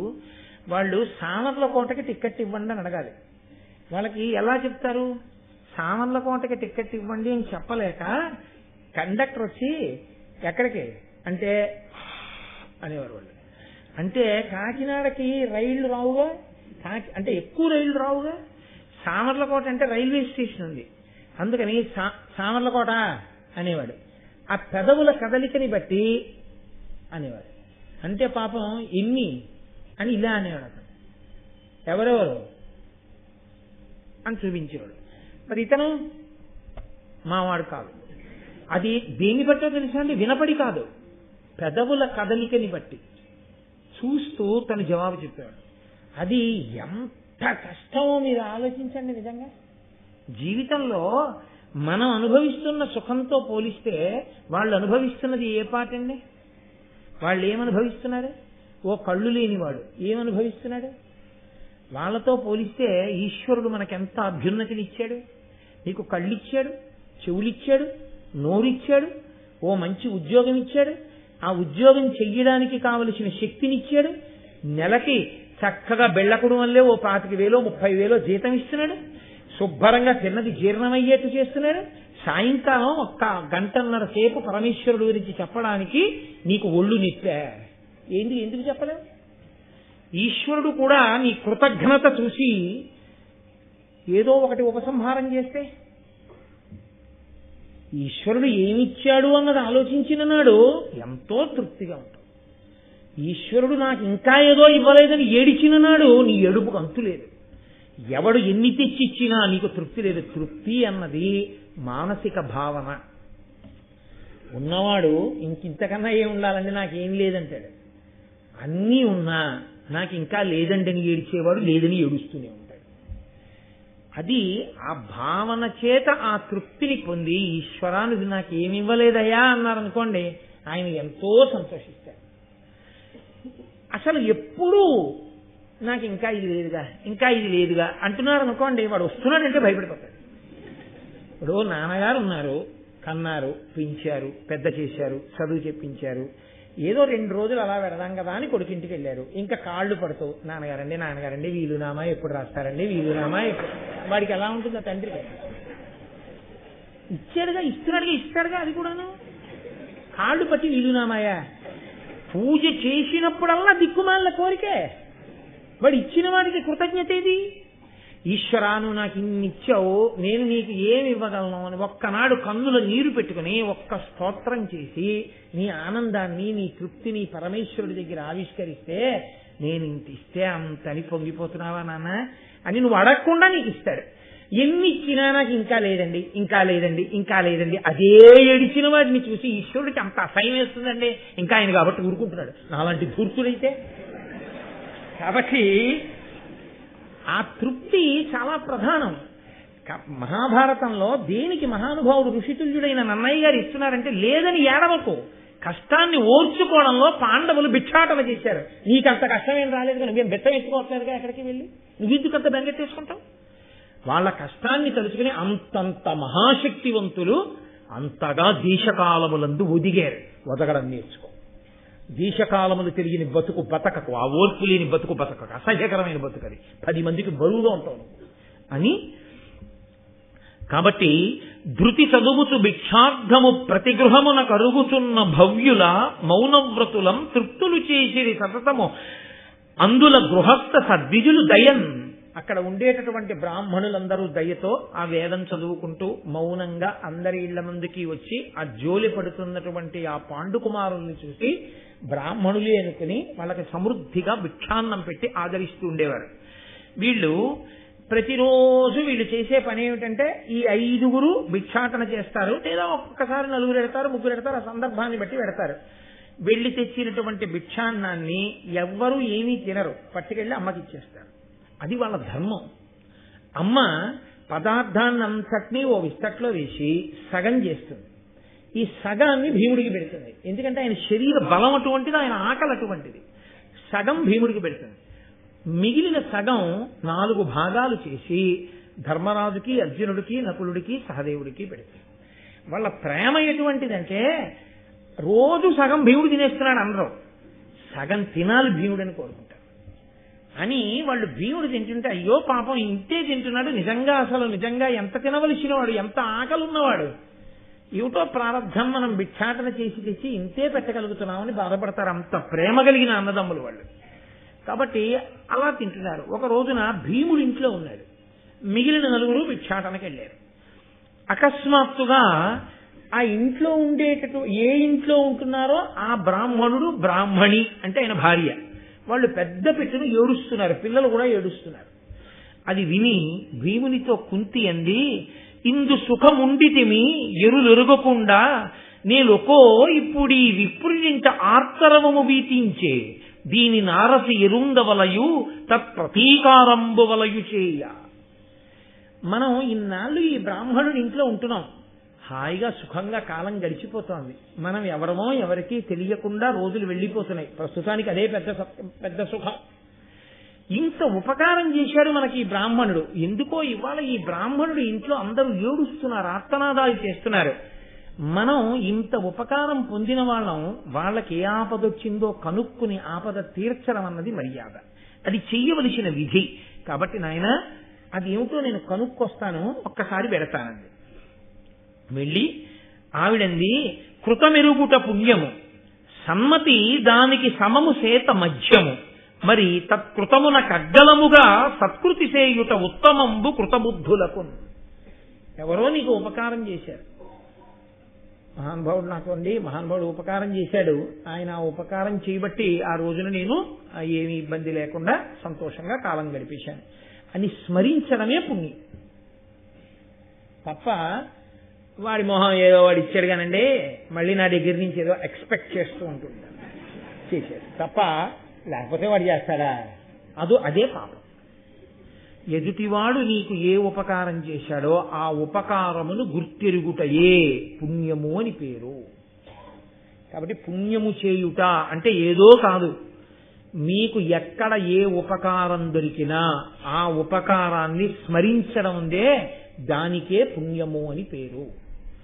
అలాగే చేసినటువంటి ఉపకారాన్ని మనసులో జ్ఞాపకం ఉంచుకుని దానితో సమానమైనటువంటి ఉపకారం చేయడం ఉందే అది మధ్యమము. చేసిన ఉపకారాన్ని గుర్తు పెట్టుకుని అంతకన్నా పెద్ద ప్రత్యుపకారం చేయడం ఉందే అది ఉత్తమము. కాబట్టి బుద్ధి కలిగిన వాడు ఆ పని చెయ్యాలి. వాళ్ళకి ఆపదొచ్చింది, మనం చెయ్యొద్దు ప్రత్యుపకారం, అది జ్ఞాపకం పెట్టుకోవద్దు, అది కదా పుణ్యం. కాబట్టి వెళ్ళి అడిగి వస్తాం అంటే ఏదో వినపడగానే ఓవా తలుపుని తీసుకుని వాడి ఇంట్లోకి వెళ్ళిపోవడం, అది కాదు. ధర్మం ఎప్పుడూ ధర్మం. కుంతీదేవి పట్టుకుంటే ధర్మం, పాండురాజు గారు పట్టుకుంటే ధర్మం, ధర్మరాజు గారు పట్టుకుంటే ధర్మం. అలా ఎప్పుడూ వాళ్ళు ధర్మం గురించి ఆలోచించారు. ధర్మం గురించి ఆలోచించారు కాబట్టి తుట్టతుదన వాళ్ళ నోటి వెంట ఏది వచ్చిందో అది ధర్మమే వారి నోటి వెంట వచ్చింది. కాబట్టి ఆమె ఆ ఇంట్లోకి వెళ్ళి చూసింది. చూసేటప్పటికి ఆ బ్రాహ్మణుడు ఏడుస్తున్నాడు. ఆయన చాలా వేదాంతం చెప్పాడు, ఏమిటో ఈ మనిషి ఏమిటో, ఈ పుటకేమిటో, ఈ పెళ్లిళ్ళు ఏమిటో, ఈ సంసారాలు ఏమిటో, ఈ పుట్టడాలు ఏమిటో, ఈ చచ్చిపోవడాలు ఏమిటో, కొన్నాళ్ళు కలిసి ఉండడం ఏమిటో, ఎవరికి ఎవరు ప్రాప్తం ఒకళ్ళు ముందు ఒకళ్ళు వెనక అని ఆయన ఏడుస్తున్నాడు. ఏడుస్తూ ఇంటికి యజమానిని, నేను మిమ్మల్ని రక్షించవలసిన వాడిని, నా కళ్ళ ఎదురుగుండా నా భార్య వెళ్ళి ఆ రాక్షసుడికి ఆహారం అయిపోవడం ఏమిటి, వంశాన్ని పెంచవలసినటువంటి వాడు కొడుకు ఆయన ఆహారం అయిపోవడం ఏమిటి, కూతురు నాకు దౌహిత్రుడిని ఇవ్వవలసినది, కూతురు కొడుకైతే దౌహిత్రుడు అంటారు కాబట్టి ఆ దౌహిత్రుడిని ఇవ్వవలసింది, ఆ కూతురు వెళ్ళిపోవడం ఏమిటి, కాదు కాదు నేనే వెళ్ళిపోతాను, నేనే ఆహారం అయిపోతాను అని ఆయన ఏడుస్తున్నాడు. భార్య లేచంటోంది, అసలు భార్యాస్థానంలో ఉన్నది బిడ్డల్ని వంశాన్ని నిలబెట్టడానికి, మీకు కూతుర్ని కొడుకుని ఇచ్చాను, భర్తని పోగొట్టుకుని నేల మీద పడిన మాంసపు ముక్క కొరకు కుక్క దగ్గర నుంచి పక్షి వరకు ఎదురు చూసినట్టు భర్తని పోగొట్టుకుని అన్యుల చేత క్రూరమైన చూపు చూడబడక ముందే నేనే ఆహారమై మిమ్మల్ని రక్షించుకుంటానంటోంది భార్య. కూతురు అంటోంది, ఇప్పటికైనా ఎప్పటికైనా నన్ను పెళ్లి చేసి ఇంకో ఇంటికి పంపించేయవలసిందే, నేను ఇక్కడ ఉండేదాన్ని కాను, పుడుతూనే ఆడపిల్లని ఈడపిల్లని కాను, ఎప్పుడో అప్పుడు నన్ను పంపేస్తారు, అత్తవారింటికి పంపించాననుకుని నన్ను పంపించేయండి ఆ రాక్షసుడి దగ్గరికి, నన్ను తినేస్తాడు, మీరు సుఖంగా ఉండండి అంటోంది. ఆ చిన్న పిల్లవాడు వాడంటున్నాడు, అమ్మా నాన్నగారికి అక్కకి ఆపద రావడం ఏమిటి, నన్ను పంపించండి, నన్ను తినేస్తాడు రాక్షసుడు, ఏడుస్తున్నాడు ఆ పిల్లాడు. ఏమిటి వీళ్ళందరూ ఏమిటి, నన్ను పంపించండి తినేస్తాడు, నన్ను పంపించండి తినేస్తాడని ఏడుస్తున్నారు ఏమిటి అందరూ అని చెప్పి ఆవిడకి అనుమానం వచ్చింది. వచ్చి ఆ కుంతీదేవి బ్రాహ్మణుడిని అడిగింది, ఇది ఏమి తెరకు, దీనికి మొదలయ్యేది నాకు తెల్లముగ చెప్పుడు తీర్చెదా అని విగతాసుల తన మృదువచన ప్రశ్నమును అమృతమున నిత్యన్. చాలా పెద్ద పెద్ద మాటలండి నన్నయ్య గారివి. ఆవిడంది, ఎందుకు మీ అందరు ఇలా మాట్లాడుకుంటున్నారు, ఎందుకు మీ అందరికీ ఏమిటి ఇబ్బంది వచ్చింది, మీరు అసలు ఏం జరిగిందో, ఏ ఆపద కోసం మీ అందరూ ఇలా మాట్లాడుకుంటున్నారో నా దృష్టిలో పెట్టండి. నా దృష్టిలో పెడితే నేను మీకు కావలసినటువంటి ఉపకారం చేసి మీరు పడుతున్న ఇబ్బంది నుంచి మిమ్మల్ని గట్టెక్కిస్తాను. ఈ మాట ఎలా ఉందన్నారో తెలుసా అండి అన్నయ్య గారు, చచ్చిపోయిన వాడిని తీసుకెళ్లి అమృతంలో ఉంచి పైకెత్తినట్టు. ఎందుచేత అంటే మాట ప్రాణం పోసేస్తుంది, మాట ప్రాణం తీసేస్తుంది. మాటకి ఆ శక్తి ఉంటుంది. ఒక్క మాటకి కత్తి పెట్టి పొడిచాడనుకోండి, ఆ గాయం కొన్నాళ్ళు ఉండిపోతుంది. ఒక్క మాట అన్నాడు అనుకోండి, బతికున్నంత కాలం గుర్తుండిపోతుంది. ఎంత మాట అన్నాడు ఆ రోజు నన్ను అని. అందుకే కడుపున్ రంపపు కోత కోయునది ఏ గాయాలు కాకుండినన్ అంటాడు బల్జేపల్లి వారు. నాకు ఎప్పుడు ఆ మాట జ్ఞాపకం ఉంటూ ఉంటుంది. ఒక మనిషిని పడుకోబెట్టి రంపం పట్టుకుని కడుపుని కోసేశారనుకోండి, దాని బాధ తెలుస్తుంది. ఆయన బాధపడ్డాడు అనడానికి గుర్తుగా కడుపు మీద అడ్డంగా ఓ పెద్ద సార పడుతుంది. కానీ అన్న ఒక్క మాట కడుపుని రంపపు కోత కోసిన కన్నా ఎక్కువ బాధ పెట్టి మనసులో గుర్తుండిపోతుంది. ఇది కట్టి కుడిపేస్తుంది అవతల. కాబట్టి నోరు ఉంది కదా అని వదరి మాట్లాడకూడదు. ఒక్క మాట మనిషిని బతికించేస్తుంది. సుందరకాండలో సీతమ్మ ఉన్న కష్టంలో ఆత్మహత్య చేసుకు చచ్చిపోతానన్న సీతమ్మ మళ్ళీ దేని వల్ల బతికింది? హనుమ మాటకు బతికిందంటే. మాట బతికిస్తుంది, మాట చంపేస్తుంది. కాబట్టి ఆవిడ మాట చనిపోతున్న వాళ్ళని అమృతంలో ముంచి పైకెత్తినట్టుంది అన్నారు నన్నయ్య గారు. ఏమిటో చెప్పండి, నేను తీరుస్తాను. అలా అన్నవాడు చాలండి, కష్టంలో వచ్చి ఆదుకున్నవాడు ఒక్కడు చాలు. కాబట్టి ఈ మాట ఆవిడ అనగానే కుంతితో బ్రాహ్మణుడు అన్నాడు, మనుజ భక్షుడిదియా తనకు అప్పనముగా ఒరుల వలని బాధ నొరయకుండా దీని కాచుచుండు ఈనాటి రాజును తలపడసుర నోర్వ బలిమిలేమి. మా ఊరికి ఒక ప్రారంభం వచ్చింది. దూరంగా యమునా నది ఉంది. ఆ యమునా నది తీరంలో బకాసురుడని ఒక రాక్షసుడు. ఆయన ఈ అగ్రహారం మీద పడి కనపడ్డ వాళ్ళందరినీ తినేవాడు. అప్పుడు ఈ అగ్రహారంలో ఉన్న వాళ్ళందరూ ఆ రాక్షసుడితో ఒక ఒప్పందం చేసుకున్నారు. ఆయన ఈ ఊరిని రక్షిస్తాడు. దేన్ని? ఎందుకు? విజయదశమి నాడు వేట వేసేసే గుర్రపోతుని బాగా గదిలో మీపినట్టు ఏకచక్రపురంలో ఉన్న వాళ్ళని ఎందుకు రక్షిస్తాడంటే, బండెడన్నం వండి కూరలు, చక్కటి పిండి వంటలు, ఒక మనిషి, 2 దున్నపోతులు ఆ బండికి కట్టి పంపిస్తే బండిని వదిలేస్తాడు. అదో అదృష్టం. బహుశా బండి కర్రలతో పళ్ళు ఏమైనా గీక్కుంటాడు వాడు. మిగిలినటువంటి వాటిని అన్నింటినీ వాడు తింటాడు. ఒక్కొక్క ఇంటిది ఒక్కొక్క వంతు. నా ప్రారంభం కొద్దీ ఇవాళ మా ఇంటికి వంతు వచ్చింది. బండెడు అన్నం పంపడం ఇబ్బంది కాదు, ఏదో 2 దున్నపోతుల్ని సేకరించి కట్టడం ఇబ్బంది కాదు. నా ఇంటి నుంచి ఒక మనిషి వెళ్ళాలి. ఎవరు వెళ్ళాలని బాధపడుతున్నాను. మరి మీ ఊళ్ళో ఇలా ఇంటికొకళ్ళని రాక్షసుడు చంపేస్తుంటే మీ రాజుగారు ఏం చేస్తున్నారు? మా రాజుగారికి ఆ రాక్షసుడిని ఓడించేంత బలం లేక ఆయన చెప్పినట్టు చెయ్యండి అని చెప్పి వెళ్ళిపోయాడు. కాబట్టి ఆయన అన్నాడు, పోలంగా ధర్మశీలుండై భూరి బలాధికుడైన దారుణీ పాలకు రక్షమున్బడసి భార్యను పుత్రులన ధయుక్తితో ఓలిన మేలుగా బడసి ఉళ్ళనున్నది ఇట్లు కాని నాడేల గృహస్థ వృత్తి సుఖమేగి వనంపున ఉనికి కష్టమే. దేశాన్ని పరిపాలించేటటువంటి ప్రభువు బలవంతుడై ఉపద్రవములు రాకుండా ప్రజల్ని రక్షించగలిగిన వాడైతే ఆ రాజ్యంలో ఉండాలి తప్ప ఉండాలి అప్పుడు పెళ్లి చేసుకోవాలి, గృహస్థాశ్రమంలో ఉండాలి.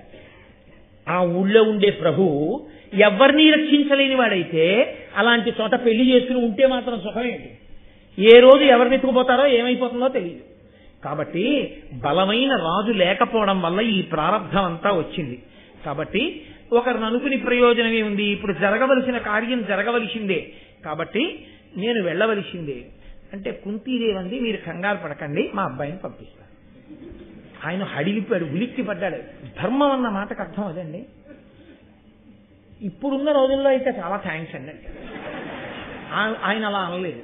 ఆయన అన్నాడు, అతిథి అయి వచ్చిన బ్రాహ్మణు జీవితార్థినై నాకు హితముగా రక్కసు వాత త్రోవ నీ నొచ్చుడంబడుదు మతి నవమానింపంగతాననిన విప్రు మరణంబు తలుచుటతి పాతకము పాతకములలో బ్రహ్మహత్యయ పెద్ద.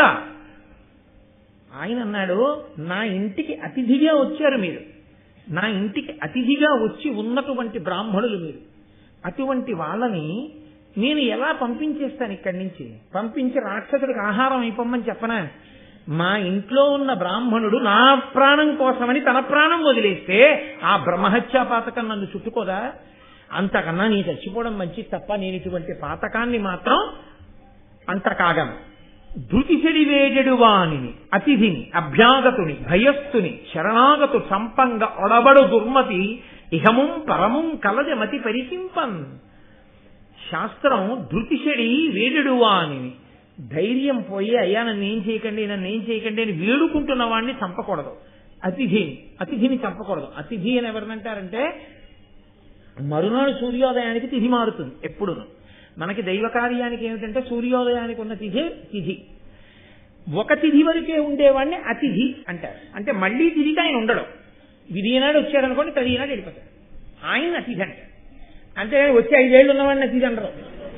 కాబట్టి అతిథిని చంపకూడదు. అభ్యాగతుని అంటే భోజనం ఇలా పెట్టుకుని కూర్చుందా అనుకున్నాడు అనుకోండి, ఇంకా మనం భోజనానికి కూర్చుందో అనుకున్నప్పుడు వచ్చాడనుకోండి, ఆయనకి ఏదైనా పెట్టకుండా తను తినేయకూడదు. ఆయన భోజనం చేస్తున్నాడు అని తెలిసిందనుకోండి, ఆయన్ని లేపే ప్రయత్నం అసలు చేయకూడదు. రెండూ పెద్ద దోషాలు. ఎందుచేతనంటే ఆయన భోజనం చేస్తూ ఆయన్ని మాట్లాడేటట్టు చేయకూడదు. 2, ఆయన భోజనానికి కూర్చునే ముందు ఎవరైనా వస్తే అయ్యా రండి భోజనానికి అనాలి. ఒకవేళ ఆయన భోజనం చేసి వచ్చానండి అన్నాడు అనుకోండి, అయితే మీరు కూర్చోండి నేను తింటా అనకూడదు. యాపిల్ పండు ఇచ్చి మీరు తింటుండండి నేను వస్తాను తప్ప తినేయడానికి వెళ్ళిపోకూడదు. ఆయనని అభ్యాగతి అంటారు. కాబట్టి భోజన సమయానికి వచ్చిన వాడిని భయస్థుని, భయం పొంది ఉన్నవాణ్ణి, శరణాగతు అన్ని ఉపాయములను విడిచిపెట్టి నీవే ఉపాయమని నమ్మి నీ దగ్గర పడిపోయిన వాణ్ణి, ఏ దుర్మతి కూడా చంపకూడదు. చంపితే వాడికి ఇహము పరము 2 ఉండవు. ఇలాంటి పనులు చేసే వాళ్ళని ఇహము పరము లేకుండా చేస్తారు. కాబట్టి నేను అటువంటి తప్పు పని చేయకూడదు. కాబట్టి అమ్మ ఈ కొడుకుని పంపవలదు అంటే ఆవిడంది, నా కొడుక్కి పెద్ద మంత్రసిద్ధి ఉంది, మీరు భయపడక్కర్లేదు. నా కొడుకు పూర్వం ఎందరో రాక్షసుల్ని చంపాడు. ఈ రాక్షసుడు పెద్ద లెక్క కాదు, చాలా అవలీలగా చంపేస్తాడు. కాబట్టి బండెడన్నం, ఆ పిండి వంటలు ఇవన్నీ సిద్ధం చేయించండి. నాకు 5 కొడుకులు ఉన్నారు. పైగా 5 కొడుకులు కాదు, 100 కొడుకులు ఉన్నా తల్లికి కొడుకులు ఎక్కువ పక్క తల్లికి తక్కువ అన్న లెక్క ఉండదు. నా కొడుకు బలవంతుడు కాబట్టి నా కొడుకుని పంపుతాను. అయిపోయింది. ఆయన ఒప్పుకున్నాడు. గబగబా అందరూ కలిసి ఆ పిండి వంటలు అన్నం అన్ని బండికి ఎక్కిస్తున్నారు. ఈలోగా భీమసేనుడు తనలో తానే సంతోషపడిపోయి తిరుగుతున్నాడు ఇంట్లో. ధర్మరాజు గారు, అర్జునుడు, నకులుడు, సహదేవుడు భిక్షాన్నం పట్టుకుని వచ్చారు. ధర్మరాజు గారిని చూసేటప్పటికి మాత్రం వెంటనే చాలా ఒబ్బిడిగా నిల్చుంటాడు. ధర్మరాజు గారికి అనుమానం వచ్చింది, ఏంటి ఇంత సంతోషంగా ఉన్నాడు ఇవాళ అని తల్లి వంక చూసి అన్నాడు, నరనుత కీర్తి ఈ అనిలనందనుడు ఎవ్వరితోడనీని భీకర సమరంబు చేయి సమకట్టిన ఎట్లు మహానురాగ నిర్భరముననున్నవాడు. ఇతని భావము చూడగా వేరు, వీని సుస్థిరబలు మీరు పంచితిరో చెక్కెర తాన ఉపక్రమించనో. అమ్మా నాకు చెప్పండి అన్నాడు. అమ్మ ఏమిటి భీముడిని చూస్తుంటే ఈ ఆనందం, ఈ ఈలలు, ఈ పాటలు, ఈ వ్యవహారం అంతా చూస్తుంటే ఎవరి మీద యుద్ధానికి వెళ్ళడానికి సిద్ధపడుతున్నట్టుగా నాకు అది యుద్ధం అంటే అంత సంతోషం అయింది. ఏదో యుద్ధానికి వెడుతున్నట్టుందమ్మా. ఈయన తన మానాన తానే ఎవరి మీద యుద్ధానికి బయలుదేరాడా, మీరు వెళ్ళమన్నారా, ఎందుకు ఎడుతున్నాడు యుద్ధానికి అని అడిగాడు. అడిగితే ఆవిడంది, ఏమీ లేదయా, ఈ ఊరి చివర బకాసురుడు ఉన్నట్ట, ఇలా ఏదో నియమం ఉందిట, పాపం మనకి ఆతిథ్యం ఇచ్చిన బ్రాహ్మణుడు ఏడుస్తున్నాడు, అందుకని వీడిని పంపిస్తానన్నాడు. ధర్మరాజు గారి ప్రేమ ఎటువంటిదో తెలుసా అండి? ప్రేమ శంకని తెస్తుంది. ఎప్పుడూ కూడా లక్షణం ఏమిటో తెలుసా అండి? ఎక్కడ ప్రేమ జటిలమో అక్కడ శంక ఎక్కువ. అందుకే మీరు చూడండి, తండ్రి ఎవరితోనో మాట్లాడుతూ కూర్చుంటాడు, పిల్లాడు వచ్చాడో లేదో ఆయన పట్టింపడదు. 7ంటికి వచ్చేయాలి వాడు ప్రైవేట్ నుంచి, 8 అయిపోయింది, 8:30 అయిపోయింది, ఈయనేమో కబుర్లలో ఉన్నాడు. ఆవిడ కాసేపు ఆగి, ఏమండి ఒక్కసారి అంటే, ఏమిటి లోపలికి వస్తాడు. ఏమిటో వీడు ఇంకా రాలేదు, ఏం అవ్వలేదు కదా అంటుంది తప్ప వీడు మార్గ మధ్యంలో పడికి ఆలోచి ఇది వెళ్ళిపోలేదు కదా అందం. ఆలస్యం అయితే శంక తల్లికి. ఈ శంకకి కారణం ఏమిటో తెలుసా అండి? పొంగి పొరలిన ప్రేమ. ఎక్కడ ప్రేమ ఉంటుందో అక్కడ శంక ఉంటుంది. కాబట్టి అటువంటి ప్రేమ ధర్మరాజు గారి. అమ్మా ఎంత పక్కింటి వాళ్ళ అబ్బాయిని రక్షించడానికైతే మాత్రం భీముణ్ణి పంపించేస్తావా? మహానుభావుడమ్మా, ఇంతమందిని మనని రక్షించాడమ్మా, లాక్షాగృహ దానంలో సొరంగంలో తీసుకొచ్చాడమ్మా, అలాంటి వాడిని చూస్తూ చూస్తూ రాక్షసుడి నోట్లోకి ఎందుకు తోసావమ్మా అన్నాడు. ఆవిడంది, నాన్న నాకు మాత్రం తెలియదా, వీడు రాక్షసుడి నోట్లోకి వెళ్ళడం కాదు, ఆ రాక్షసుడి నోరు ఇహ మళ్ళీ తెరవకుండా చేసి వస్తాడు. నాకు తెలుసు వాడి బలం. నీకు ఎలా తెలుసమ్మా అంటావేమో, వీడిని 10వ రోజున ఎత్తుకుని ఉన్నప్పుడు పులి మీదకి దూకితే మీ నాన్న బాణాలు వేస్తే నేను కంగారులో కింద పడేస్తే వీడు నా ఒళ్ళు అంచి 10వ రోజు పిల్లాడు కింద పడితే వీడు పడ్డ శిలలు గుండైపోయాయి. వీడికి మాత్రం ఏం అవలేదు, వీడు నవ్వుతూ నవ్వుతూ ఆడుకుంటున్నాడు. వీడు 10వ రోజంతా బలం ఉన్నవాడు, ఇప్పటికి ఎంత బలం ఉన్నవాడు, వీడు బకాసురుడో లెక్క. అందుకని వీడిని పంపిస్తున్నాడు. ఇప్పుడు వీడు వెళ్ళడం వల్ల ఏమవుతుందంటే ఒక బ్రాహ్మణుడికి కాదు ఉపకారం, అగ్రహారంలో ఉన్న బ్రాహ్మణ కుటుంబాలన్నీ భేద తీరుతాయి. బ్రాహ్మణులకి శక్తి ఏమిటి? వాళ్ళు ఈశ్వరుణ్ణి నమ్ముకుని చేసిన తపస్సే, వాళ్ళు చేసిన వేదాధ్యయనమే, వాళ్ళు చేసిన ధ్యానమే. కాబట్టి వాళ్ళ నోటి వెంట ఏమంటారంటే ఆయుష్మాన్ భవ అంటారు. వాళ్ళ నోటి వెంట ఏమంటారంటే సకల ఐశ్వర్య సిద్ధిరస్తు అంటారు. అదే మీకు దేశమునందు కాలమునందు ఐశ్వర్య రూపంలో కలిసి వస్తుందిరా. అందుకని ఆశీర్వచనం కోసం ఈ పని చేస్తున్నా. బ్రాహ్మణానుగ్రహము కొరకు జననుత బ్రాహ్మణ కార్యము తన చేసిన బ్రాహ్మణ ప్రసాదంబున నీకును నీ తమ్ములకును అగు అనవరత శ్రీ సుఖాయు ఐశ్వర్యంబుల్. అనవరతమైనటువంటి శ్రీ సుఖము, ఐశ్వర్యము, ఆయుర్దాయము అన్నీ కలుగుతాయి.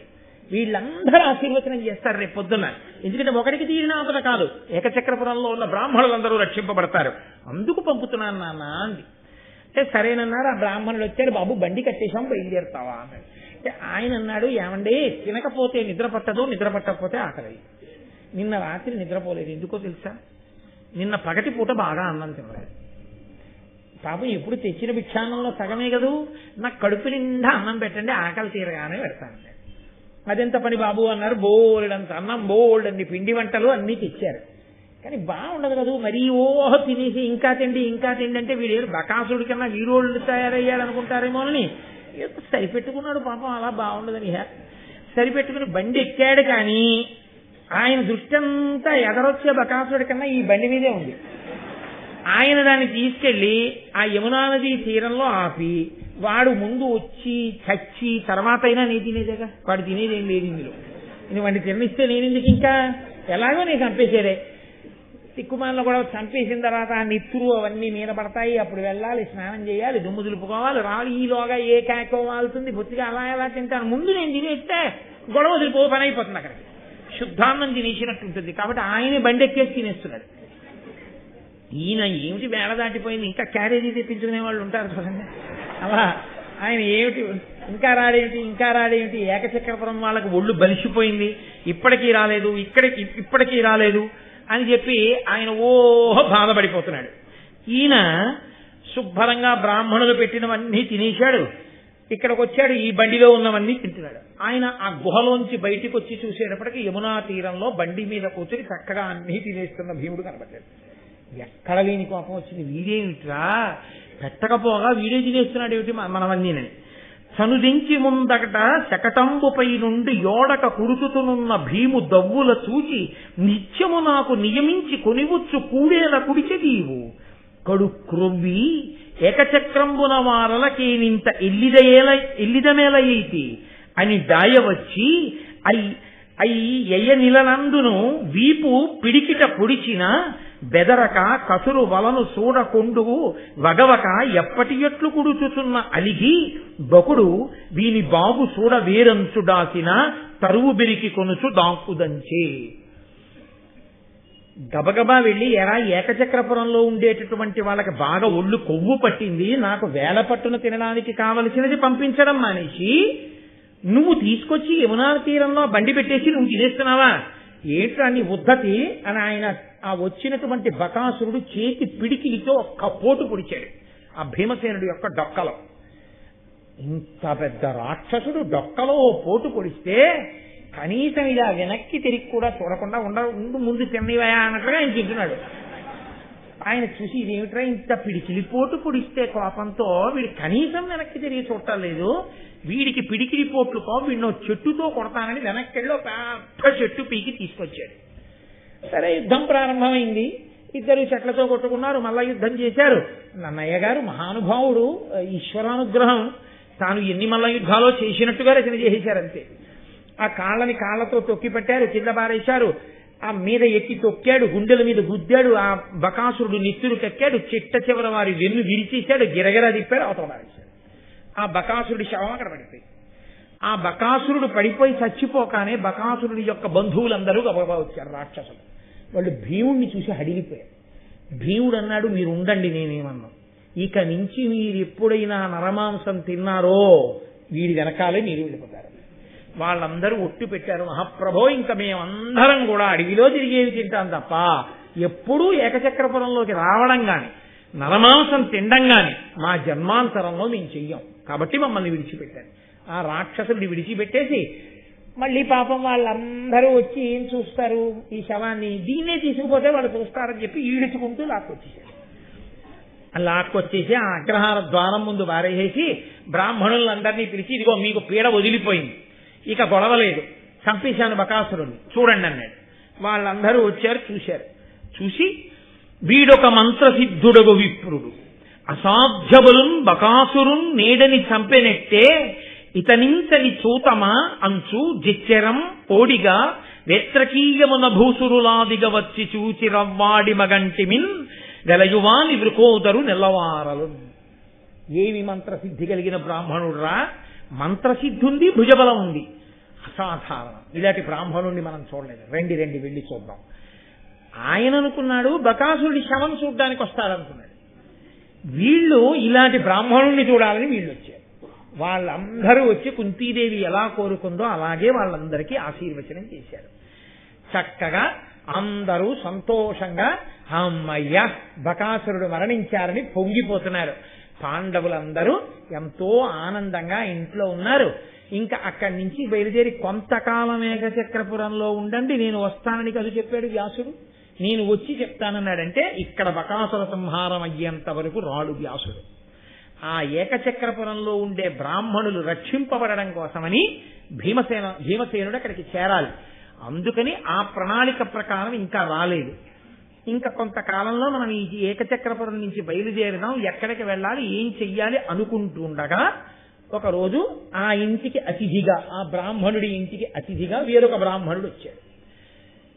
కుంతీదేవి పాండవులు వెళ్ళి అడిగారయ్యా, మీరు బ్రాహ్మణుడు ఊర్లన్నీ తిరుగుతుంటారు, ఎక్కడ ఏ వింతలున్నాయో మాకు చెప్పండి. వింతలలోకెల్లా వింత ఒకటి ఉంది లోకంలో. పాంచాల మహారాజు గారు ద్రుపదుడికి యజ్ఞంలోంచి నవయవ్వనంలో ఉన్నటువంటి ఒక ఆడపిల్ల పుట్టింది. ఆవిడ సాక్షాత్ లక్ష్మి. ఆమె ద్రౌపదీదేవి, కృష్ణ అని పిలుస్తారు. ఆ యజ్ఞగుండంలోంచే ఒక పిల్లవాడు పుట్టాడు, వాడిని దృష్టజ్యుమ్నుడు అని పిలుస్తారు. వాళ్ళిద్దరూ అన్నా చెల్లెళ్ళు. అదిగో ఆ యజ్ఞగుండంలోంచి పుట్టిన అయోనిజ అయిన కూతురుందే, ఆ ద్రౌపదీదేవికి ఆ కృష్ణకి స్వయంవరం ప్రకటించాడు పాంచాల మహారాజు. ఇంతకన్నా ఆశ్చర్యం ఏముంది అన్నారు. ఆయన వెంటనే పాండవులు అన్నారు, ఏం ఆశ్చర్యం, మనుష్యులకు పుట్టకుండా అయోనిజగా అగ్నిగుండంలోంచి యవనంలో ఉన్న ఆడపిల్ల పుట్టిందా? ఎంతటి కారణజన్మురాలు, ఇంతటి కారణజన్మురాలు ద్రుపద మహారాజు గారికి కూతురుగా అలా ఎలా యజ్ఞగుండంలోంచి పుట్టిందో, దానికి కారణం ఏమిటో, ఇందువల్ల ద్రుపదుడు ఆ పిల్లకి తండ్రి అయ్యాడో మాకు తెలియచేయవలసింది అన్నాడు. మీకు ఈ కథ అంతా చెప్తాను, కూర్చోండి అని చెప్పి, చీకటి పడిపోతోంది కదా అందుకని చెప్తాను సావధానంగా అని ఆ బ్రాహ్మణుడు తాను చేసుకోవలసినటువంటి క్రియాకలాపం కొరకు తాను కొద్ది వ్యవధానం తీసుకుని రేపు సాయంకాలం 6:30 చెప్తారు. కాబట్టి రేపు మీరు విందురుగా. మంగళాశాసనపరై మదాచార్య పురోగమై సర్వైశ్చ పూర్వైరాచార్యై సత్కృతాయాస్తు మంగళం. మంగళం కోసలేంద్రాయ మహనీయ గుణాత్మనే చక్రవర్తి తనూజాయ సర్వభౌమాయ మంగళం. ఉమాకాంతాయ కాంతాయ కామితార్థప్రదాయినే శ్రీగిరీశాయ దేవాయ మలినాథాయ మంగళం. కరచరణకృతం వా కర్మవాక్కాయజం వా శ్రవణనైనజం వా మానసం వాపరాధం విహితమవిహితం వా సర్వమేత్తక్షమస్వ శివ శివ కరుణాబ్ధే శ్రీమహాదేవ శంభో. సర్వం శ్రీ ఉమామహేశ్వర బ్రహ్మార్పణమస్తు. స్వస్తి.